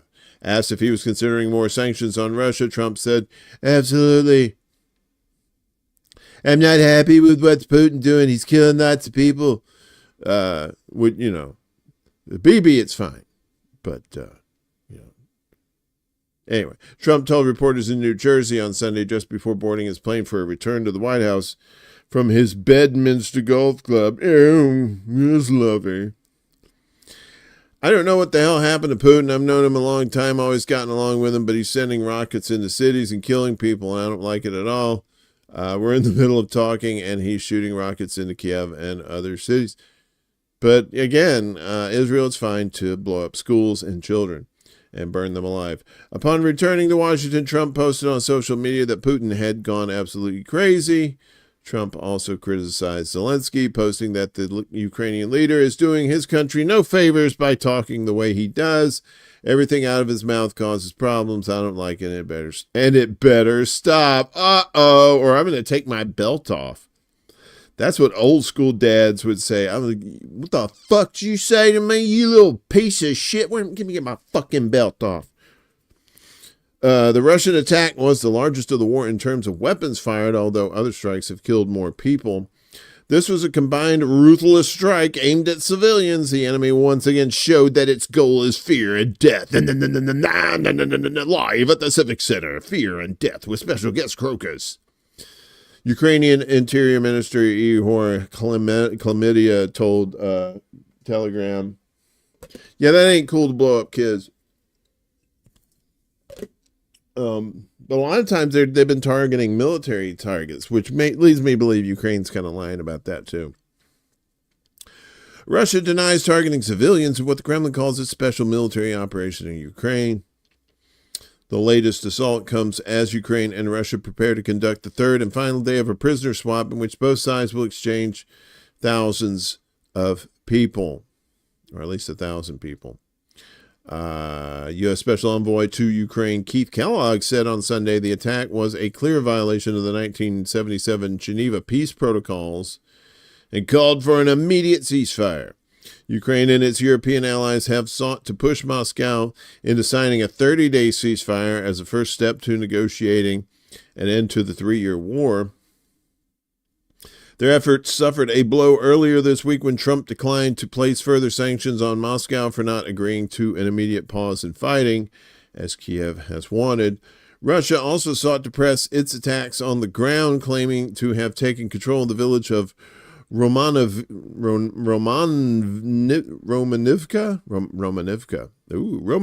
in Ukraine's eastern Donetsk region, the Russian Defense Ministry said. Reuters could not independently confirm the report. Ukraine's Air Force said Russia had launched 298 drones and 69 missiles. Nice. In its overnight assault, although it said it was able to down 266 drones and 45 missiles. Damage extended to a string of regional centers, including Ukraine's second largest city, Kharkiv, as well as Mykolaiv, Mykolaiv in the south, and Ternopil in the west. In Kiev, Timer Kachenko, head of the city's military administration, said 11 people were injured in drone strikes. No deaths were reported in the capital, although 4 were killed in the region around the city, according to officials. This was the second large aerial attack in 2 days. On Friday evening, Russia launched dozens of drones and ballistic missiles at Kiev in waves that continued through the night. In northeastern Ukraine, Kharkiv Mayor Ihor Terekov said early on Sunday that drones hit 3 city districts and injured 3 people. Blasts shattered windows in high-rise apartment blocks. Drone strikes killed a 77-year-old man and injured 5 people in the southern city of Mykolaiv, the regional governor said. He published a picture of a residential apartment block with a large hole from an explosion and rubble scattered over the ground. And then more deaths here throughout the region there. Russia's defense ministry reported that its air defense units had intercepted or destroyed 95 Ukrainian drones over a 4-hour period. The mayor of Moscow, Sergei Sobyanin, said 12 Ukrainian drones had been intercepted on their way to the capital. So big barrage of, there's some of the stuff right there. Over the weekend, peace? I don't know. You kind of have to stop bombing each other. That's kind of part of the peace plan, right? Did I make that part up? I don't think so. What do we got here? Anybody? Okay. Meanwhile, Iran and China is about to tell the U.S. to go fuck themselves as they launch a new commercial railway bypassing U.S. sanctions. Because they be smart like that. A new commercial rail route connecting China to Iran has officially launched with the arrival of the first cargo train from the eastern Chinese city of Xi'an at the Apron dry port near Tehran. Apron's CEO highlighted the port's strategic role in lowering transport costs and reducing reliance on coastal freight hubs. Railway infrastructure connecting Iran and China allows freight trains to travel from Shanghai to Tehran in 15 days, compared to 30 days via the maritime route. On May 12th, railway officials from Iran, China, Kazakhstan, Uzbekistan, Turkmenistan, and Turkey met in Tehran to advance a transcontinental rail network linking Asia to Europe, Tasnim news agency reported. Oh, is that like the Marrakesh Express? Don't ride the Marrakesh Express. Marrakesh Express. Ba ba ba. Ba ba ba ba. The 6 nations agreed on competitive tariffs and operational standards to streamline regional rail services and boost trade connectivity. China and Iran have expanded trade and economic relations in recent years as Tehran seeks to bypass U.S. economic sanctions, seeking to strangle its economy and oil exports. The rail line between the two countries enables Iranian oil exports to China and allows Chinese goods to reach Europe without U.S. naval interference. Oh, but what's the U.S. going to do? They'll be out in the water going, hey guys, where'd you go? Oh, man. Oh, you guys got a train now? What am I going to do out here? I'm so lonely. In 2018, Iranian Supreme Leader Ali Khamenei stated that Iran should look to the east rather than the west. Since that time, China has become Iran's largest oil purchaser, while Beijing has been able to supply Tehran with virtually all its needed manufactured goods, including electronics such as computers and cell phones. If you think about it, if you look to the east, that's where the sun rises. That means that's the beginning, right? If you look to the west, that's where the sun sets. It's the end. The west is the end. Dun, dun, dun. The only good idea Kellogg had was Special K. Come on, man. You don't like Rice Krispies? Okay, so the following year, Iran joined China's One Belt, One Road, the Belt Road Initiative, President Xi Jinping's hallmark strategic foreign policy initiative seeking to recreate the economic ties that existed between ancient China and ancient Persia along the Silk Road dating back to the 3rd century BCE. China and Iran signed a historic 25-year economic cooperation agreement in 2021, reportedly worth $400 billion in trade. In 2023, China's growing relations with Iran helped it mediate a Saudi-Iranian rapprochement, which led to the resumption of diplomatic relations that had been cut in 2016. Look at China stirring the shit, not bombing people. Look, I'm skeptical, everybody. I'm skeptical of the Chinese. Any government, I'm very skeptical of. But, when you look to their works, you see if they're good works, and if they are good works, what's the motivation behind those good works, right? What's the angle, as they say? So Iran is telling the U.S. to go eat a dick as Iran rules out enrichment break as bait for U.S. nuclear deal. Right. Iran will not suspend its enrichment of uranium to secure a deal on its nuclear program, with the United States, officials say. Minister of Foreign Affairs spokesman Ismail Baghai reiterated Tehran's tough public stance on Monday, branding reports that Iran could offer to freeze enrichment for 3 years as talks with the U.S. proceed as totally false. The denial came 3 days after negotiators for Tehran and Washington met for a 5th round of Oman-mediated talks in Rome. The U.S. has said it cannot accept any Iranian enrichment. Iran has rejected any such red line. They're just saying, yeah, we're going to keep enriching stuff, and you can, as said, eat dicks. Iran will never accept the suspension of its enrichment program, Baghai told reporters, adding that Tehran is awaiting details from Oman regarding a 6th round of negotiations, looking at how the country might adjust its nuclear program in exchange for eased U.S. sanctions. Mindful of domestic policies, Tehran has been careful to maintain a tough line around the talks. President Pezeshkian yesterday sought to double down on assertions that Iran is ready to walk away without a deal if necessary, regardless of the cost. It's not like we will die of hunger if they refuse to negotiate with us or impose sanctions. We will find a way to survive, said Pezeshkian, who was quoted by the state news agency IRNA.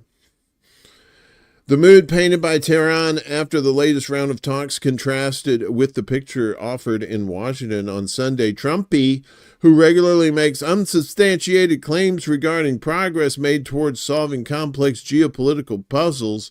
Boy, that's a mouthful, but that says a lot. Yeah, which basically means he talks shit about stuff he knows nothing about.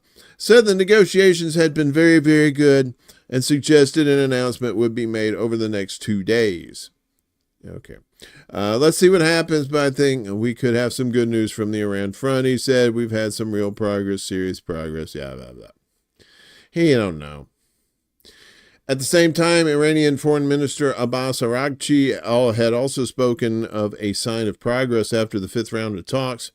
The optimism had helped spur media reports that a provisional agreement was being considered as a stepping stone towards a final deal. Baghai, however, ruled out the possibility of an interim deal. If there is goodwill from the American side, we are also optimistic, but if talks are aimed at curbing Iran's rights, then talks will get nowhere, he said. Yeah, so he's like, yeah, you want to try and fuck us over? No, thank you. I mean, they're already sanctioned, so it's like, what are you going to do, more sanctions? Right? The people are standing up for themselves. I mean, like I said, be skeptical. Don't fall in love with countries. But, whenever you see them do stuff like that, you got to give them their props. Oh, the nectar of Satan. Straight from his nipples. I don't have that sound effect. Sorry. Meanwhile, Trump is greenlighting U.S. steel merger despite union warning of corporate sellout. This is from Common Dreams. President Donald Trump on Friday signaled broad approval for Japanese steel giant Nippon's bid to purchase U.S. Steel, a reversal of his campaign trail opposition to the merger that came a day after the United Steelworkers Union implored the president to uphold his pledge to scrap the proposed deal. But Trump said, like the Charlie Brown teacher, instead of wah, wah, wah, wah, wah, wah, wah, he said, money, money, money, money, money, money, money, money, money. Money. In a post on his social media platform, Trump announced a planned partnership between U.S. Steel and Nippon,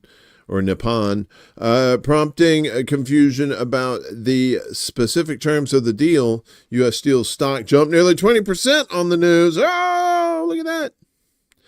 Who made purchases on U.S. Steel before this? And both companies applauded the announcement and praised Trump and sucked his dick and all that stuff. The president wrote that U.S. Steel will remain in America and keep its headquarters in Pittsburgh, but the Japanese... Like that TV show and movie back in the 80s, Gung Ho, where the Japanese took over this plant, some car plant, I think, in Detroit. One unnamed person familiar with the merger negotiations told the Financial Times that the president's post was considered tacit approval of the $15 billion takeover deal that was first announced in late 2023. The Biden administration blocked Nippon's proposed acquisition of U.S. Steel earlier this year, and Trump opposed the merger during his campaign. Former U.S. Senator Sherrod Brown out of Ohio called Trump's reversal a betrayal of American workers, or as he would say, a betrayal of American workers. United Steelworkers International President David McCall said in response to Trump's announcement that we cannot speculate about the details of the arrangement, but he reiterated the union's concerns that Nippon, a foreign corporation with a long and proven track record of violating our trade laws, will further erode domestic steelmaking capacity and jeopardize thousands of good union jobs. There you go, they're taking our jobs. Last month, Trump ordered the Committee on Foreign Investment in the U.S. to conduct an internal review of potential national security risks associated with the proposed transaction. Reuters reported that the committee, which submitted its review on Wednesday, was divided in its recommendations, but most panel members believe any security risks posed by the deal can be addressed. McCall on Thursday responded to the panel's recommendation with a scathing statement, warning that allowing the sale of U.S. Steel to Nippon, a serial trade cheater, will be a disaster for American steelworkers, our national security, and the future of American manufacturing. It's simply absurd to think that we could ever entrust the future of one of our most vital industries, essential to both national defense and critical infrastructure, to a company whose unfair trade practices continue to this day, said McCall. For decades, Nippon has been dumping its products into our markets, costing us thousands of good, community-supporting jobs and undermining our steel-making capabilities. Now, as it continues to make flashy promises about proposed investments, it remains clear Nippon is simply seeking to undercut our domestic industry from the inside, he continued. President Trump has publicly pledged to block this sale since January 2024. We now urge him to act decisively, shutting the door once and for all on this corporate sellout of American steelworkers and defending U.S. manufacturing. So he said he was opposed it, and then he was like, what are you going to do, right? Nip on? Is that how you say it? Go start nip on, nip on, nip on, nip off, nip on, nip off the nipper. Sorry, that was unprofessional. Meanwhile, Trump agrees to delay EU tariffs. Maybe that has something to do for a month at least. He is like, right on, look at that, right on. I can do a fist. I'm gonna jerk off with this soon. The U.S. will delay the introduction of a 50% tariff on goods from the EU by more than a month, moving the deadline from June 1st to July 9th. Trump announced on Sunday. He added that the decision came after a phone call with European Commission President and 101 Dalmatians lady Ursula von der Leyen, Cruella de Vil. In a post on Truth Social, Trump said he received a call from von der Leyen requesting a delay to June 1st, delay to the June 1st deadline. I agreed to the extension July 9th, 2025. It was my privilege to do so, he wrote. Trump earlier called the U.S. trade deficit with the EU totally unacceptable and described the bloc as very difficult to deal with on trade matters. Von der Leyen said in a post on the Twitter Sunday that she had a good call with Trump, adding that Brussels is ready to advance talks swiftly and decisively to reach a deal. In April, the Trump administration imposed a 20% tariff on all EU goods, along with 25% on car and metal imports. Metal imports, live at the Civic Center. Van der Leyen with special guest Crocus. Later, the 20% tariff was suspended for 90 days, retaining only a 10% baseline. The measure is set to resume on July 9, with tariffs rising to 50% unless a deal with the bloc is reached. Since then, the only new trade agreement announced has been with the UK. The EU, however, criticized the deal, which maintains a 10% baseline tariff on British exports while easing higher tariffs on steel and cars. Earlier this month, EU trade ministers warned that the bloc would consider retaliatory measures against the U.S. unless more favorable terms are secured. Trumpy has long accused the EU of engaging in unfair trading practices, claiming that the bloc's extensive regulatory framework contributes to the transatlantic trade imbalance. Last week, the U.S. president criticized the EU again, saying the trade deficit is driven by trade barriers, VAT taxes, ridiculous corporate penalties, non-monetary trade barriers, monetary manipulations, flying monkeys throwing their poo at people, and unfair and unjustified lawsuits against American companies. I added the part about the monkeys. That wasn't in there. Sorry. It was on there. Maybe it was. How much of this godforsaken news? Okay, we got a few more here.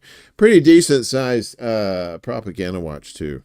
Well, you know, it's not the biggest, but that's what she said. So, meanwhile, the Volvo, what's going on with Volvo in Sweden? Orgy, sporgy, borgy, morgy. Volvo to cut 3,000 jobs amid trade uncertainty. Swedish automaker Volvo is set to cut 3,000 white-collar jobs amid restructuring efforts as prices begin to rise due to tariff-driven uncertainty. The company announced the news yesterday. The layoffs come as the Swedish automaker tries to resurrect its rock-bottom share price and drum up better demand for its cars by restructuring part of its business and cutting costs. CEO Håkan Samuelsson, who was recently brought back to life from the dead, who was recently brought back to the role after heading the company for a decade until 2022, unveiled a program in April to slash costs by 1.9 billion. That's 18 billion Swedish crowns, right? Included. I wonder if they call it, instead of the slang for crowns over there, is dead kings. You always see where you say dead presidents here, including a substantial cut to Volvo's white-collar staff, who make up 40% of its workforce. It's white-collar in almost all areas, including research and development, communication, human and resources, Samuelsson told Reuters. The layoffs represent around 15% of the company's office staff, Volvo Cars said in a statement, and would incur a one-time restructuring cost of $160 million. Wow. Volvo's Cars' new CFO, Frederick Hansen, told Reuters that while all of its departments and locations would be impacted, most of the redundancies will happen in Gothenburg, not to be confused with Gotham City. It's tailored to make us structurally more efficient, and then how that plays out might vary a bit depending on the area, but no stone is left unturned, Hansen said. So, yeah, with most of its production based in Europe and China, Volvo Cars is more exposed to new U.S. tariffs than many of its European rivals, and has said it could become impossible to export its most affordable cars to the U.S. The company said in a press release that it would finalize a new structural setup by the third quarter of this year. Volvo withdrew its financial guidance as it announced its cost cuts last month, pointing to unpredictable markets amid weaker consumer confidence and trade tariffs causing turmoil in the global auto industry. The layoff announcement comes only days after Trump threatened to impose a 50% tariff on imports from the European Union from June 1st. And like we said, they pushed that back to July 9th. As a result, Volvo's CEO said the move would make it harder for it to sell one of its electric vehicles, the X30 EV that is made in Belgium, in the U.S. market. Yeah. None for you. Apparently, so there seems to be a trend of driving into crowds in recent years. Now, a disturbing trend indeed, as a man was detained after his car hits crowds in Liverpool, in England. A car plowed into large crowds of Liverpool fans in the city center during their side's Premier League title celebration on Monday. That's their soccer, football teams. Videos online showed with police saying a man had been detained. Again, there's video of them driving into the crowd, but I'm not going to show that. If you need a visual to understand that, then we'll have to find that elsewhere. British police said they were responding to reports of a car hitting a number of pedestrians shortly after the team's open-top coach carrying players and coaching staff drove through the city center, where they were greeted by tens of thousands of fans.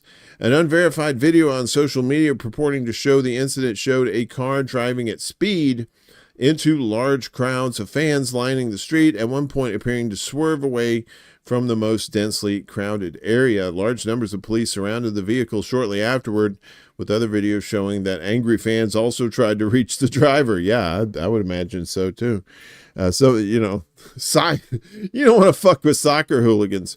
Some people were pictured lying in the road. Prime Minister Keir Starmer said on the tweeters that the scenes were appalling and that he was being kept updated about the events. And some bullshit, he said. Police said in a statement that the car had stopped at the scene and a male had been detained. Emergency services are currently on the scene. Reuters photographers said multiple ambulances were in the street with a tent erected nearby for fire engines. Yeah, so I don't know what's up with these people driving in these streets, into these crowds like that. New Orleans comes to mind. New Year's, the New Year's Day. There was also one a few years ago on the west side of Manhattan. Drove into a crowd, and then a few other places too. So very disturbing. Finally, Venezuela's Maduro's party wins landslide in election boycotted by the opposition. So, as you know, he won the presidency, and now his party is winning seats too.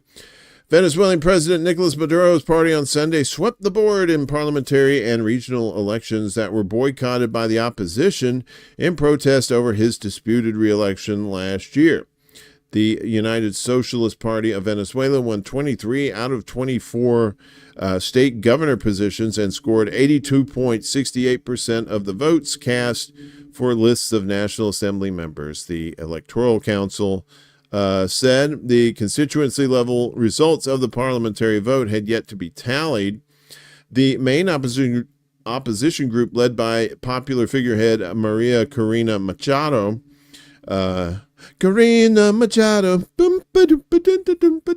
had urged voters to stay away to avoid legitimizing what she described as a farce election.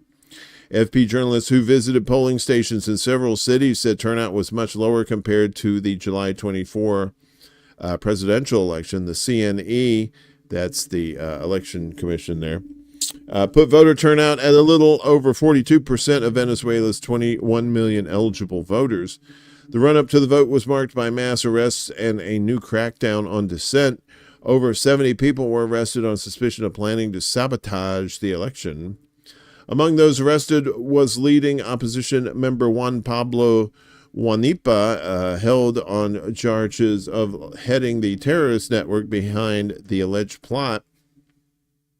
Venezuela's authoritarian leftist government frequently alleges foreign-backed opposition-led initiatives to topple Maduro, who took over on the death of his mentor, socialist firebrand Hugo Chavez, in 2013. On Sunday, Maduro hailed the election results as a victory of peace and stability and said it proved the power of Chavismo, the left-wing populist political movement founded by his predecessor. The vote was for 285 members of the National Assembly and 24 governors, including for the first time in Essequibo, an oil-rich region controlled by neighboring Guyana but claimed by Caracas. But many Venezuelans said they lost faith in the electoral process after last July's presidential vote. Electoral authorities quickly declared Maduro the winner of a third six-year term in that election without releasing detailed results. The opposition published its own tally from individual polling stations showing a convincing win for its candidate Edmundo Gonzalez Urrutia. The crackdown on post-election protests left 28 dead, hundreds behind bars, and cemented Venezuela's pariah status on the world stage, or at least in the West. On Sunday, before the results were announced, Maduro shrugged off the opposition boycott. When the opponent withdraws from the field, we advance and occupy the terrain, he said matter-of-factly. Machado published several pictures of deserted polling stations on social media. She said the opposition had shown the election up as a grand farce and called on the armed forces to act against Maduro, her latest call for them to mutiny. Jesus Christ.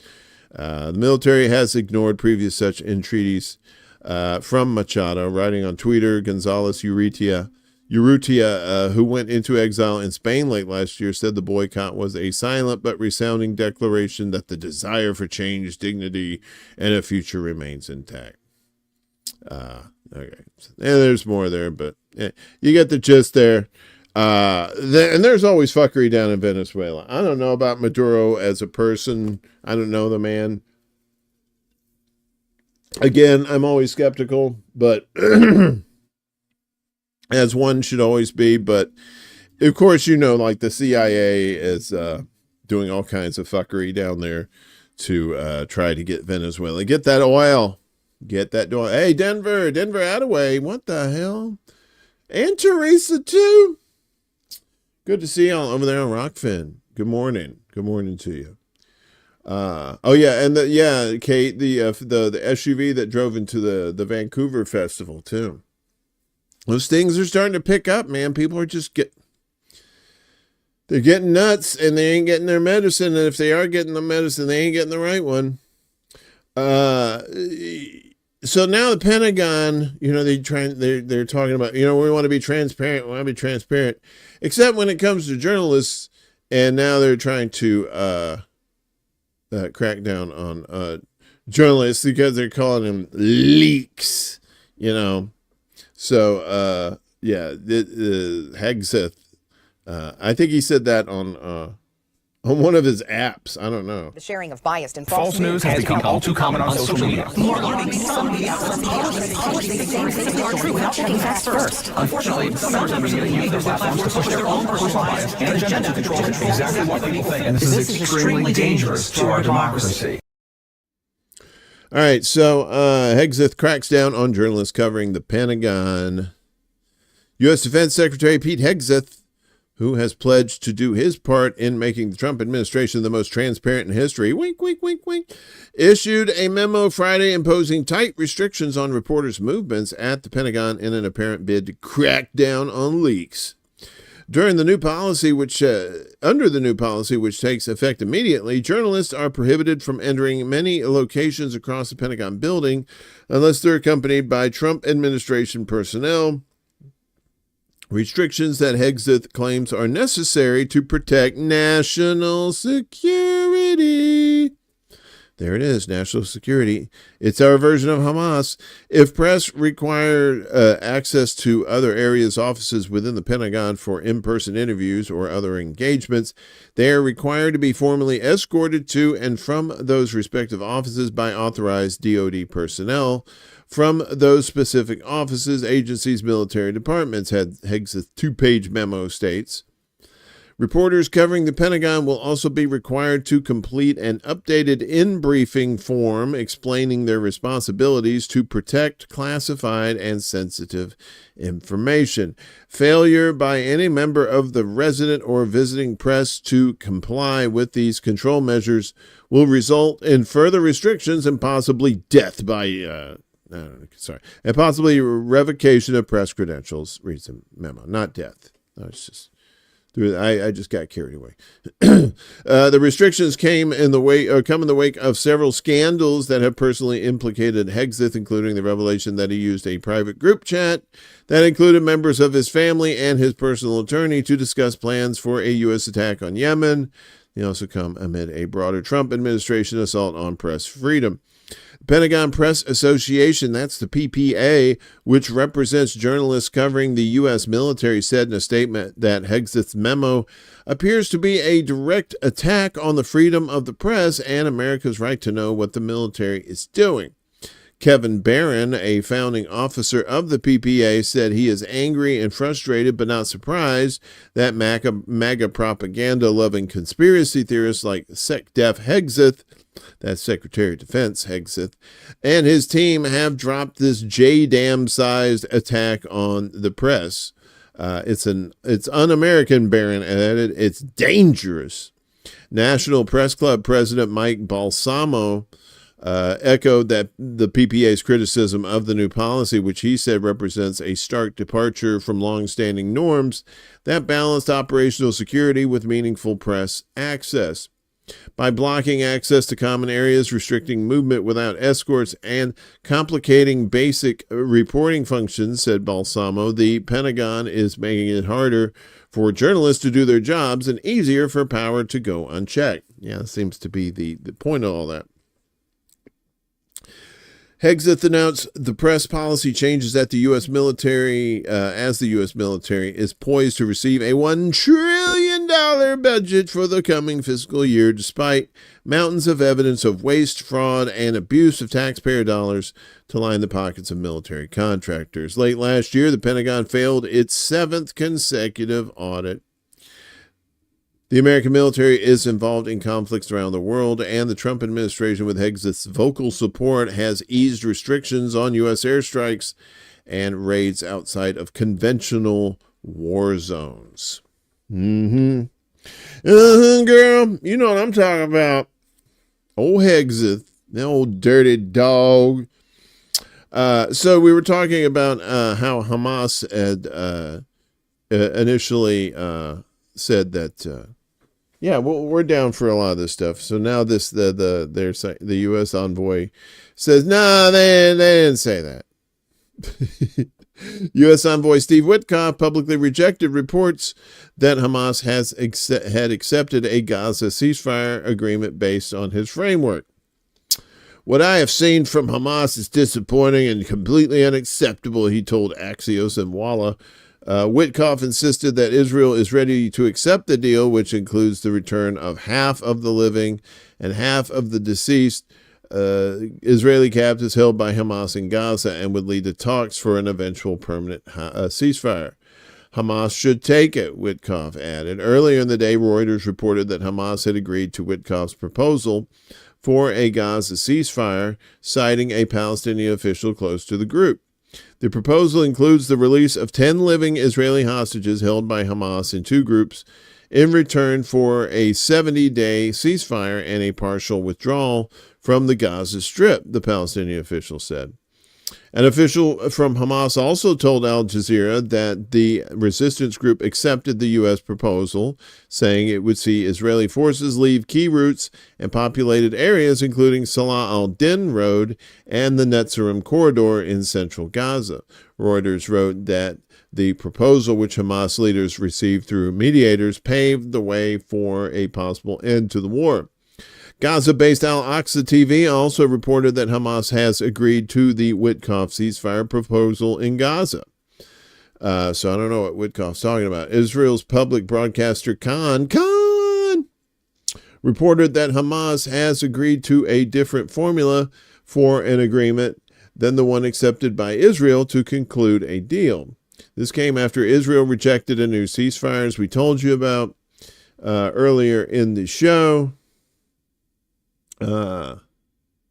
Israel's political leadership has reneged on previous ceasefire agreements and called for continuing the war to complete the ethnic cleansing of Gaza's 2.3 million Palestinians and seize the Strip for Jewish settlement, while the Palestinian resistance seeks U.S. guarantees to end the war permanently. Israel has made clear its sole objective is to free its captives and then resume the assault. Yeah. So, yeah, and with the Hannibal Directive, prisoners, no prisoners, yeah. They're just going to take over. They've already taken over 77% of Gaza. Speaking of nine. German Chancellor says Gaza genocide no longer justified. He's like, it was justified before, but no, 9.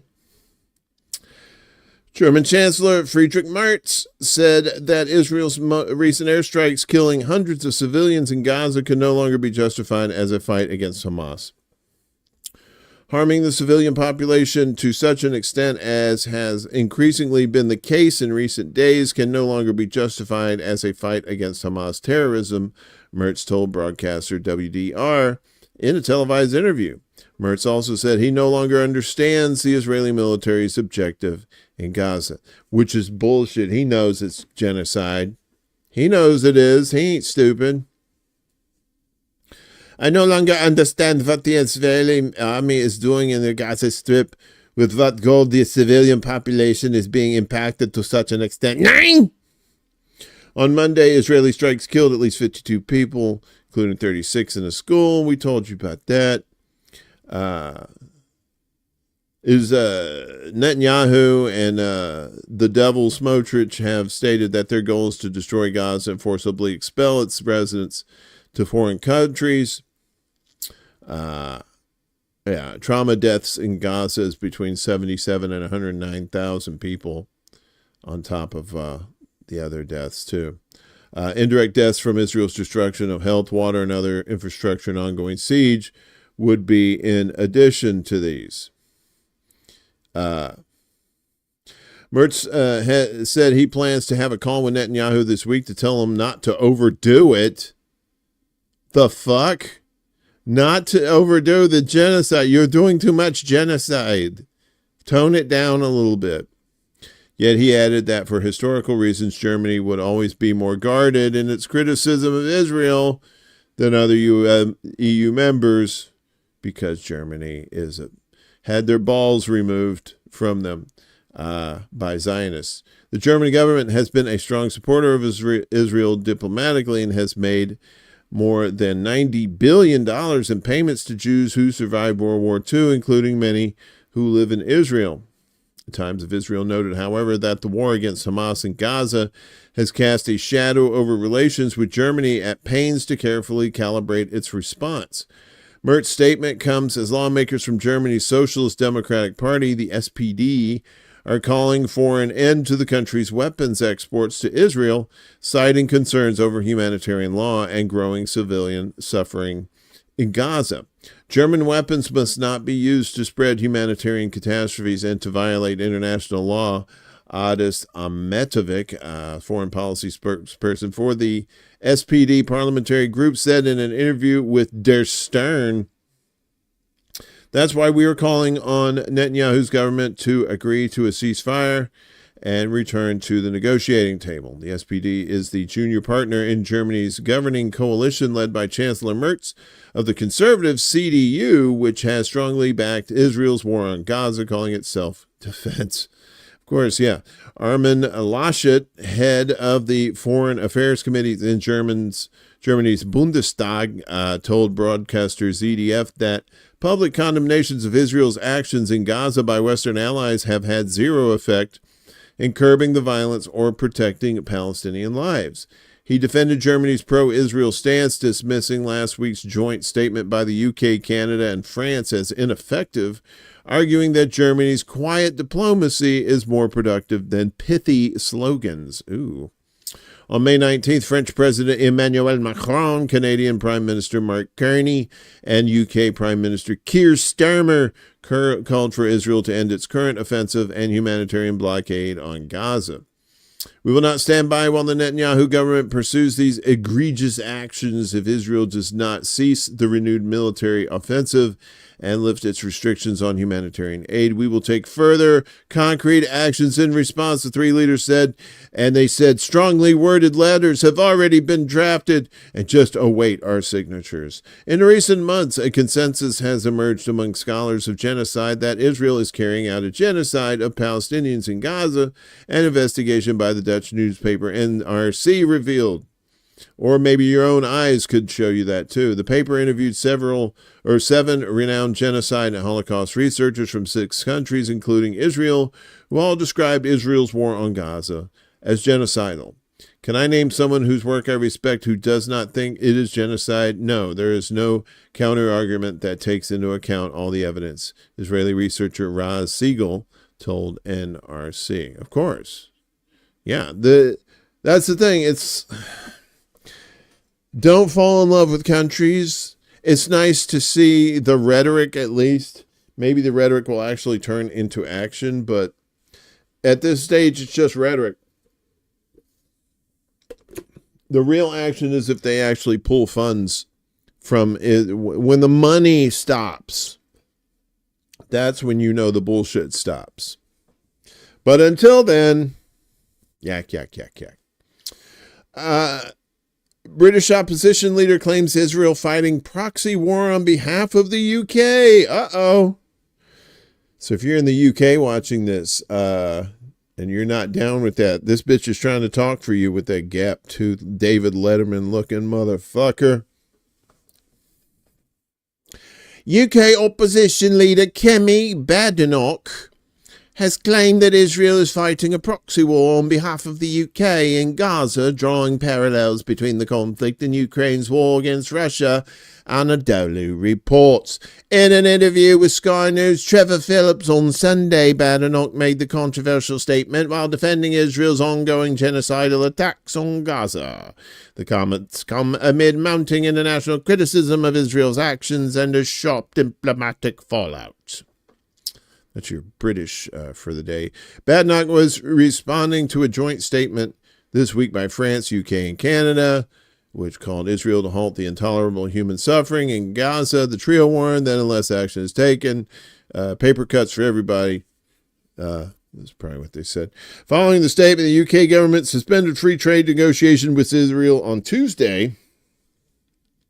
When asked whether she believed Netanyahu's language was justified, Badenoch responded, "I'm not here to police the language of the Prime Minister of Israel. Who funds Hamas?" See, look at that little turn. Look at that little turn, right? I'm not here to police the language. I'm not here to judge Israel, but Hamas, those motherfuckers. Who funds Hamas? Iran, an enemy of this country. Israel is fighting a proxy war on behalf of the UK, just like Ukraine is on behalf of Western Europe against Russia. We have to get serious. Balderdash and bollocks to all of you. Phillips pressed her on whether she was equating Israeli attacks on Gaza with Ukraine's defense against Russia. Israel is fighting a war. It is not for me to police exactly how they are doing it. Well, if you're sending money to their country, that you should start doing that. Badenoch said, it's not a genocide as people are saying. Phillips challenged her again, suggesting this morning it doesn't sound like you're criticizing anything that the Israelis do. That's not true, she replied. I have criticized things before, but right now there are 58 hostages who have not been returned home. It's one of the big talking points. The hostages. The hostages. Give a fuck about the hostages. Israel has kept Gaza crossings closed to food, medical, and humanitarian aid since March 2nd, as you know. Rejecting international calls for a ceasefire, the Israeli army has pursued a brutal offensive against Gaza since 2023. Yeah. So she's basically, she's saying, hello. Total bought in to the fucking propaganda lie, right? Disgusting. It really is. It's just utterly just disgusting. So, meanwhile, an Israeli officer says nearly every IDF platoon has used Palestinians as human shields in Gaza. We don't use them. They don't have human shields. And they're like, yeah, you do. And now they're finally admitting it. Israeli soldiers have systematically used Palestinians as human shields during the 19-month assault on the Gaza Strip. The AP reported Saturday, citing Palestinian civilians and members of the IDF who described engaging in the practice that is banned under international humanitarian law. Yeah, you would think that would be a given, human shields. Orders often came from the top, and at times nearly every platoon used a Palestinian to clear locations, AP reported, citing the account of an unnamed Israeli officer. One Palestinian man, Ayman Abu Hamadan, said Israeli soldiers dressed him in army fatigues, attached a camera to his forehead, and forced him to enter homes to ensure they were clear of bombs and militants. Abu Hamadan said he was passed from unit to unit for over 2 weeks. Soldiers stood behind him, and once it was clear, entered the buildings to damage or destroy them, he said. That's according to AP. He spent each night bound in a dark room only to wake up and do it again. It's like a fucked up version of Russian roulette. Nadav Wyman, executive director of Breaking the Silence, an anti-occupation group founded by former Israeli soldiers, told AP that these are not isolated accounts. They point to a systemic failure and horrifying moral collapse. Yeah, well, human shields, that's some fucking Mad Max shit right there. What's up, Peace Dove? Good to see you. Good morning. Israeli officials frequently justify attacks on homes, hospitals, and other civilian infrastructure by alleging that Hamas uses Gaza's civilian population as human shields, but Israeli forces have long been accused of using detained Palestinians as human shields, both during and prior to the current assault on Gaza. According to the Israeli human rights organization B'Tselem, over the years, the military practiced an official policy of using Palestinians as human shields, ordering them to carry out military activities that put their lives in jeopardy. Palestinians were forced to remove suspicious objects from roads, tell other Palestinians to come out and surrender themselves, physically shield soldiers while they fired, and more. In most cases, no one was held accountable. Earlier this year, an anonymous Israeli officer wrote in a column for Haaretz that in Gaza, human shields are used by Israeli soldiers at least 6 times a day. Today, almost every platoon keeps a shawish, and no infantry force enters a house before a shawish clears it, the officer wrote. That means there are 4 shawishes in a company, 12 in a battalion, and at least 36 in a brigade. We operate a sub-army of slaves. So a shawish is the human shield. In response to AP's reporting, the IDF told the Jerusalem Post that it would only investigate the claims in the story if further details are provided. The reporting came as Israel continued with its large-scale ground offensive and aerial assault in Gaza, where the entire population is facing a dire hunger crisis due to the siege. And then more about bombings that's going on over there. So, that's the thing. Early on, when you were hearing about human shields, and Israel was denying it up and down, like, that's them. That the Palestinian, the Hamas is using human shields. It's all fucking projection. All these lies, all this, no evidence, none of this shit. They saying that Palestine's doing is what Israel's doing. It is straight up projection. And when you see it enough, you're like, holy shit. How can you ever believe a word out of these fuckers' mouths? I don't. I never will. Meanwhile, Israel's trying to start shit with Canada as Israel issues travel warnings for Canada. They have maple syrup. We're allergic to that. So this is a kind of a quick one. Israeli National Security Council issued on Sunday an unusual travel warning for Canada to level 2 under the pretext of escalation in threats and risk against Israelis and Jews in the country. What are they going to, like, give them Labots? What? The council explained in a statement that the decision came ahead of anti-Israel demonstrations expected to take place on Sunday in several Canadian cities. The council called on Israelis in Canada to exercise caution and avoid gatherings and sensitive political events. The council emphasized that security agencies are closely monitoring developments on the ground and that raising the warning level is part of a precautionary measure to protect citizens. I'd never known anybody get a travel warning for Canada. That's some wild shit. What? The Moose ain't playing, son. The Moose said no. Meanwhile, that Irish band Kneecap, the guys, he got arrested for the showing the flag, on the stage like that. And but he's back. Kneecap headlined festival days after member charged with terror offense. Kneecap live at the Civic Center.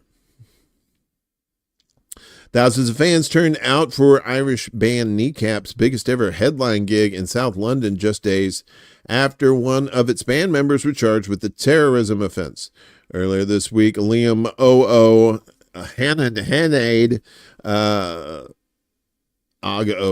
Ago Henny, was charged with displaying a flag in support of Hezbollah during a concert at the O2 Forum in northwest London last November.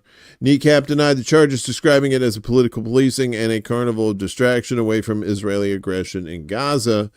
Ohanade told fans at the Wide Awake Festival on Friday that UK authorities were trying to silence us before Glastonbury and called on fans to be on the right side of history. I know we're enjoying ourselves and we're trying to listen to some tunes at a festival. Believe me, lads, I wish I didn't have to do this, he said at the event in Brixton's Brockwell Park. But the world's not listening. The world needs to see solidarity of 20,000 people in a park in London chanting "Free, Free Palestine." He added, "Let's remember how lucky we are to be in a field with our friends and not being bombed from the sky." More than 53,000 Palestinians have been killed in Israel. Fans were seen waving both Irish and Palestinian flags throughout the festival. At one point, the band held up a Palestinian flag on stage while the words "Free Palestine" were projected on a large screen behind them. More than 40 artists, including Massive Attack, Paul Weller, and Fontaines DC. Is that Fontaines? Fontana DC, have previously signed a letter defending the band's creative freedom and criticizing what they call a clear concerted, I see what you did there, attempt to censor and ultimately deplatform the group. The terrorism charge against him came shortly after footage emerged of Kneecap displaying graphics saying Israel is committing genocide against the Palestinian people and "Fuck Israel, Free Palestine" at the Coachella Festival in California. Kneecap has repeatedly denied supporting Hezbollah or Hamas, which are proscribed organizations in the UK. It is a crime under British law to express support for either group. Earlier this month, the Metropolitan Police said it would investigate videos allegedly showing members of Kneecap shouting "Up Hamas" and "Kill your local MP." The group has been widely criticized by British politicians, with Prime Minister Keir Starmer's spokesperson calling the video footage completely unacceptable. Conservative leader Kemi Badenoch, you remember that broad, said Kneecap's anti-British hatred has no place in our society.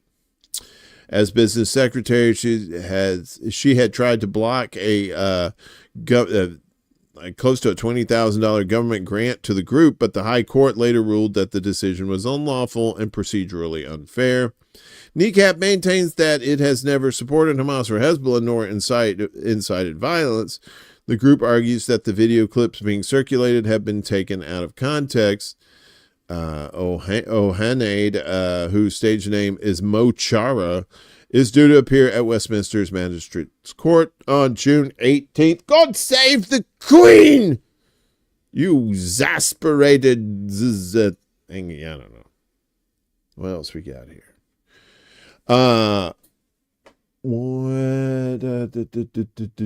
Okay. So two more. This one about Paramount. And this is kind of important, as group threatens lawsuit if Paramount caves to Trump. So what's this about? If Paramount Global, the parent company of CBS News, settles a $20 billion lawsuit brought by Trumpy, it could face another lawsuit from a leading press freedom organization, the Freedom of the Press Foundation, FPF. A Paramount shareholder notified company executives in a letter on Friday that a settlement with Trump could amount to a bribe to the president and his administration for their approving and not impeding a merger of Paramount and the entertainment company Skydance. FPF addressed its letter to Sherry Redstone, Paramount's controlling shareholder. In recent weeks, Redstone, who stands to profit from federal approval of the merger, has come under fire for advocating a settlement with Trump and keeping tabs on CBS coverage of the president, who claims the outlet deceptively edited an interview it conducted with Kamala Harris ahead of the 2024 election. Paramount's leadership has reportedly discussed settling the Trump lawsuit for up to $20 million. I think it said $20 billion. Is it $20 billion? $20 million. Okay. Redstone has previously privately pushed for a settlement in hopes that it will clear the way for the merger's approval. The Wall Street Journal reported. Yeah, we'll just pay a fine. We'll pay a fine. Just let it go through. Come on. I'm writing to demand that you institute an immediate litigation hold as FPF plans to file a shareholder derivative lawsuit on behalf of Paramount in the event of a settlement by Paramount, wrote Seth Stern, FPF's director of advocacy. We expect that other long-term shareholders will join the suit. FPF notes that a derivative lawsuit is a procedure that allows shareholders of a company to recover damages incurred due to impropriety by executives and directors. Any damages award would go to Paramount, not FPF, the group added. John Cusack, what the hell? The lawsuit warning comes after a trio of U.S. senators cautioned that Paramount may be engaging in potentially illegal conduct by pursuing a settlement with Trump in exchange for approval of the Skydance merger. Paramount appears to be attempting to appease the administration in order to secure merger approval, said the snake lady herself, Elizabeth Warren, and Ron Wyden, that pasty guy over in Oregon, both Democrats, in a May 19th letter to Redstone.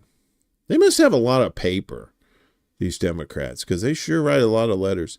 Internally, Paramount executives have acknowledged that settling the Trump suit could expose directors and officers to liability in potential future shareholder litigation or criminal charges for bribing a public official, the Journo reported in February.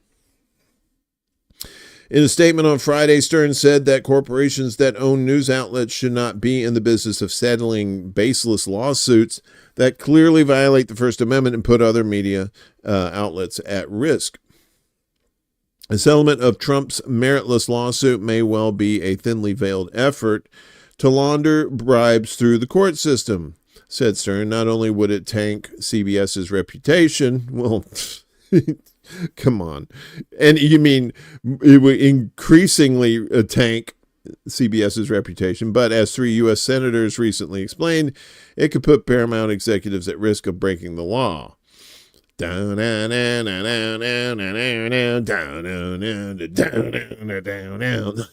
the law. Our mission as a press freedom organization is to defend the rights of journalists and the public, not the financial interests of corporate higher-ups who turn their backs on them. When you run a news organization, you have the responsibility to protect First Amendment rights, not abandon them to line your own pockets, Stern added. We hope Paramount will reconsider the dangerous path it appears to be contemplating, but if not, we are prepared to pursue our rights as shareholders, and we hope other Paramount shareholders will join us. And finally, so you heard about Trump's white genocide, right? The things. Trump backs South Africa white genocide claims with Congo footage, which is not South Africa. Congo is not South Africa. South Africa is South Africa, but Congo is not. A screen grab from a video that President Trumpy presented as evidence of white farmers being killed in South Africa originated from footage of unrest in the Democratic Republic of the Congo, according to Reuters. Trump showed the image during a White House meeting with South African President Cyril Ramaphosa on Wednesday, holding up a printout of an article that featured a screen grab from the footage, which Reuters said it originally published on February 3rd. According to the news agency, the video shows humanitarian workers handling body bags in Goma, one of the main cities in eastern Congo, captured by M23 rebels amid intense fighting in late January. The screen grab appeared in a blog post by conservative outlet American Thinker, which discussed conflicts in both South Africa and the DRC, but did not caption the image. These are all white farmers that are being buried, Trump said. You have hundreds of people, thousands of people trying to come into our country because they feel they're going to be killed and their land is going to be confiscated. And you do have laws that were passed that give you the right to confiscate land, he claimed. Andrea Widberg, the managing editor at American Thinker and author of the post, told Reuters that Trump misidentified the image. She said the article raised concerns about increasing pressure placed on white South Africans. Ramaphosa's visit to Washington was aimed at repairing diplomatic ties amid heightened tensions with the U.S. over land policy, foreign affairs, and Trump's accusations of discrimination against crackers. During the meeting, the U.S. president played a 5-minute montage that included clips of South African political figures and images he claimed show graves of white farmers. Ramaphosa rejected the claim, stating that South Africa is a multi-party democracy and that crime affects all communities. There's no genocide in South Africa, not anymore. That is a fact that's borne out of a lot of evidence, he said, adding that those shown in the video were not part of his government. And then when you look at how good, like what is that new thing that Google just came out with AI, that the video practically is I would say in 5 years you're not going to be able to, the deep fakes are going to be so, you're not going to be able to trust anything you see or hear, because it's just going to be so perfectly manipulated like that. So be very vigilant and don't believe everything that you see. So that's all the propaganda shitty stuff that you get. But you get 2 kickers today. But first, just a reminder to help our buddy Kevin out over at Black Bear News. Not only watch his show, he does a good show. I think he's got one at 2 p.m. or 3 p.m. Eastern, noon spaghetti time, specific time. Also, if you want to help him out financially, he lost his home during the LA fires. If you want to contribute to his GoFundMe, he has one. The link's down below in the description. Otherwise, if you could share out the links, that would be good too. Willie, you don't have a show today, do you? Willie had one last night. It's pretty good. Trump is so fucking stupid. He is. I think he's just as bad as Biden was as far as being manipulated. You know what I mean? Because everybody knows the president is not in control. They're not the ones running the show. That goes without saying, I think, at this point. They're all empty husks of the parties that they run for. And even then, the parties are controlled by higher people with a lot of cash and all that good stuff. So, but we're going to end with a couple of stories. One's a little bizarre. But this first one's kind of good if you're into, good news. So Iran develops a cutting-edge ECT cancer treatment. So, you got the Chinese who are curing diabetes and stuff like that. And now you got the Iranians who, look at all this. It's like, oh man, in these socialist societies, there's never any innovation and stuff. And it's like everybody else is inventing shit except the United States, the capitalist capital of the world. Iran has unveiled the first domestically developed production line for electrochemotherapy, that's ECT, ablative device, a cutting-edge cancer treatment joining a select group of countries worldwide capable of producing this therapeutic technology. The unveiling ceremony of the production line for ECT took place in Tehran University Science and Technology Park yesterday, and experts from the company Pishro, that's unfortunate. Pishro Fanovaran Darman Pars successfully launched it. Electrochemotherapy is a novel targeted therapeutic method for cancer tumors. By using electric pulses, ECT significantly increases the permeability of cell membranes, enhancing the effectiveness of anti-cancer drugs. This achievement was accomplished through domestic technical expertise and adherence to international standards.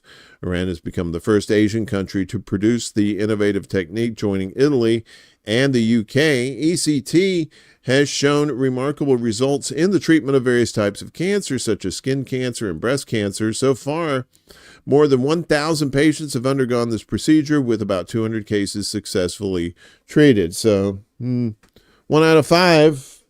It's not bad. It's better than 0 out of 5, right? This is going to increase the demand for cancer. Well, don't worry about that. Zapping cancer with pew-pews. Yep. Well, that's, I think you have to go to the old school techniques, man. That's why I think a lot of this holistic medicine, we need to get back to more like herbal type stuff, the more natural stuff. And I'm not trying to be like, hippie, fruits and grains guy, but yeah, I mean, we're putting plastics and all kinds of poisons in our bodies. It's terrible, man. Finally, what's really terrible is this pun that's in the headline of of our final story today, which is Costa Rica prison guards catch drug smuggling perpetrator. It's a kitty. It's a kitty. It's a little big. Wait. Okay, whatever. Oh, meow meow. Little baby Heisenberg. Guards in Costa Rica have intercepted an unusual prison drug delivery, catching a cat as it jumped over the periphery fence at night with marijuana and crack taped to its body. The black and white feline, carrying over 230 grams of marijuana and 67 grams of crack cocaine in 2 packages, was captured this month at a prison in the canton of Pachoki. The justice minister said in a statement Tuesday, it shared a video of a guard climbing a perimeter fence to catch the cat burglar. That's not a burglar. He wasn't stealing. He was the cat delivery. Later, the feline is seen on a prison table while guards cut the packages from its tiny body. Thanks to the quick actions of the guards, the feline was caught and the packages were removed, thus preventing them from reaching the inmates, said the ministry. The cat was taken to an animal welfare society where the cat delivered the drugs there, and they had a nice little cat drug party, and everybody died because cats really can't take drugs that well. So, kitty, aw, why you gotta be like that? You gotta be a bad kitty. Go in there. There he is. I see this little bastard again. Look at the little perpetrator. That cat's like, you motherfuckers caught me this time. But next time, you ain't gonna be so lucky. I'm all up on that. 67 grams of crack is very impressive. Right? Oh, look at that Heisenberg. Heisenberg. Yeah, so there you go. Crack cat, baby. Instead of a cat scratch people, a cat scratch fever, it's a cat crack fever. Cat crack fever, da da da. Cat crack fever, da da da. I know, right? You think that cat was dipping into the goods? A cat be getting a taste. But like, he's just doing quality control, man. You can't be putting bad shit on the streets. You got a rep. I know he's a pack mule kitty. Kitty! I love cats. And there's some asshole cats like, fuck it. You want me to deliver drugs? I'll do it. The U.S. tried hooking a camera or something up to, or a microphone up to a cat and putting it in the Soviet embassy, right, for spying. But then the cat, like a few minutes later, ran out in the street and got hit by a car. It's not good. What? Crystal Meowth? Oh. Ooh, that's Peter Griffin hitting his knee. Ooh.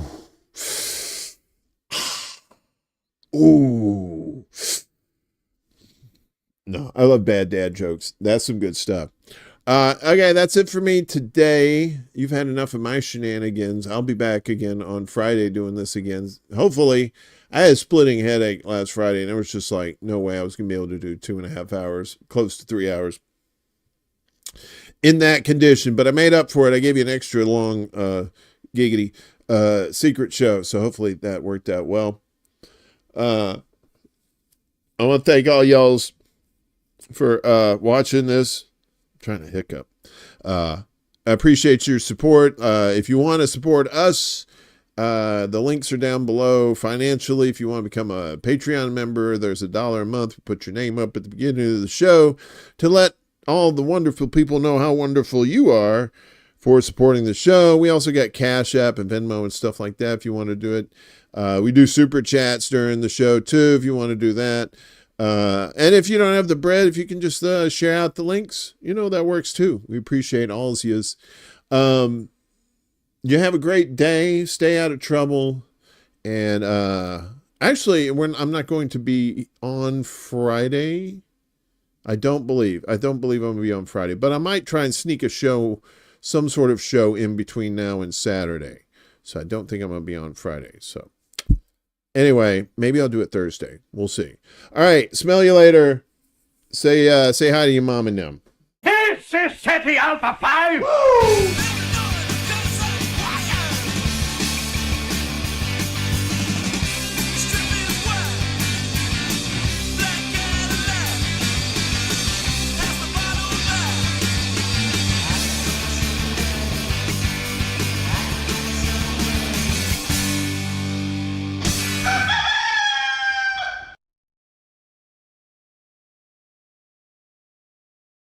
Soon.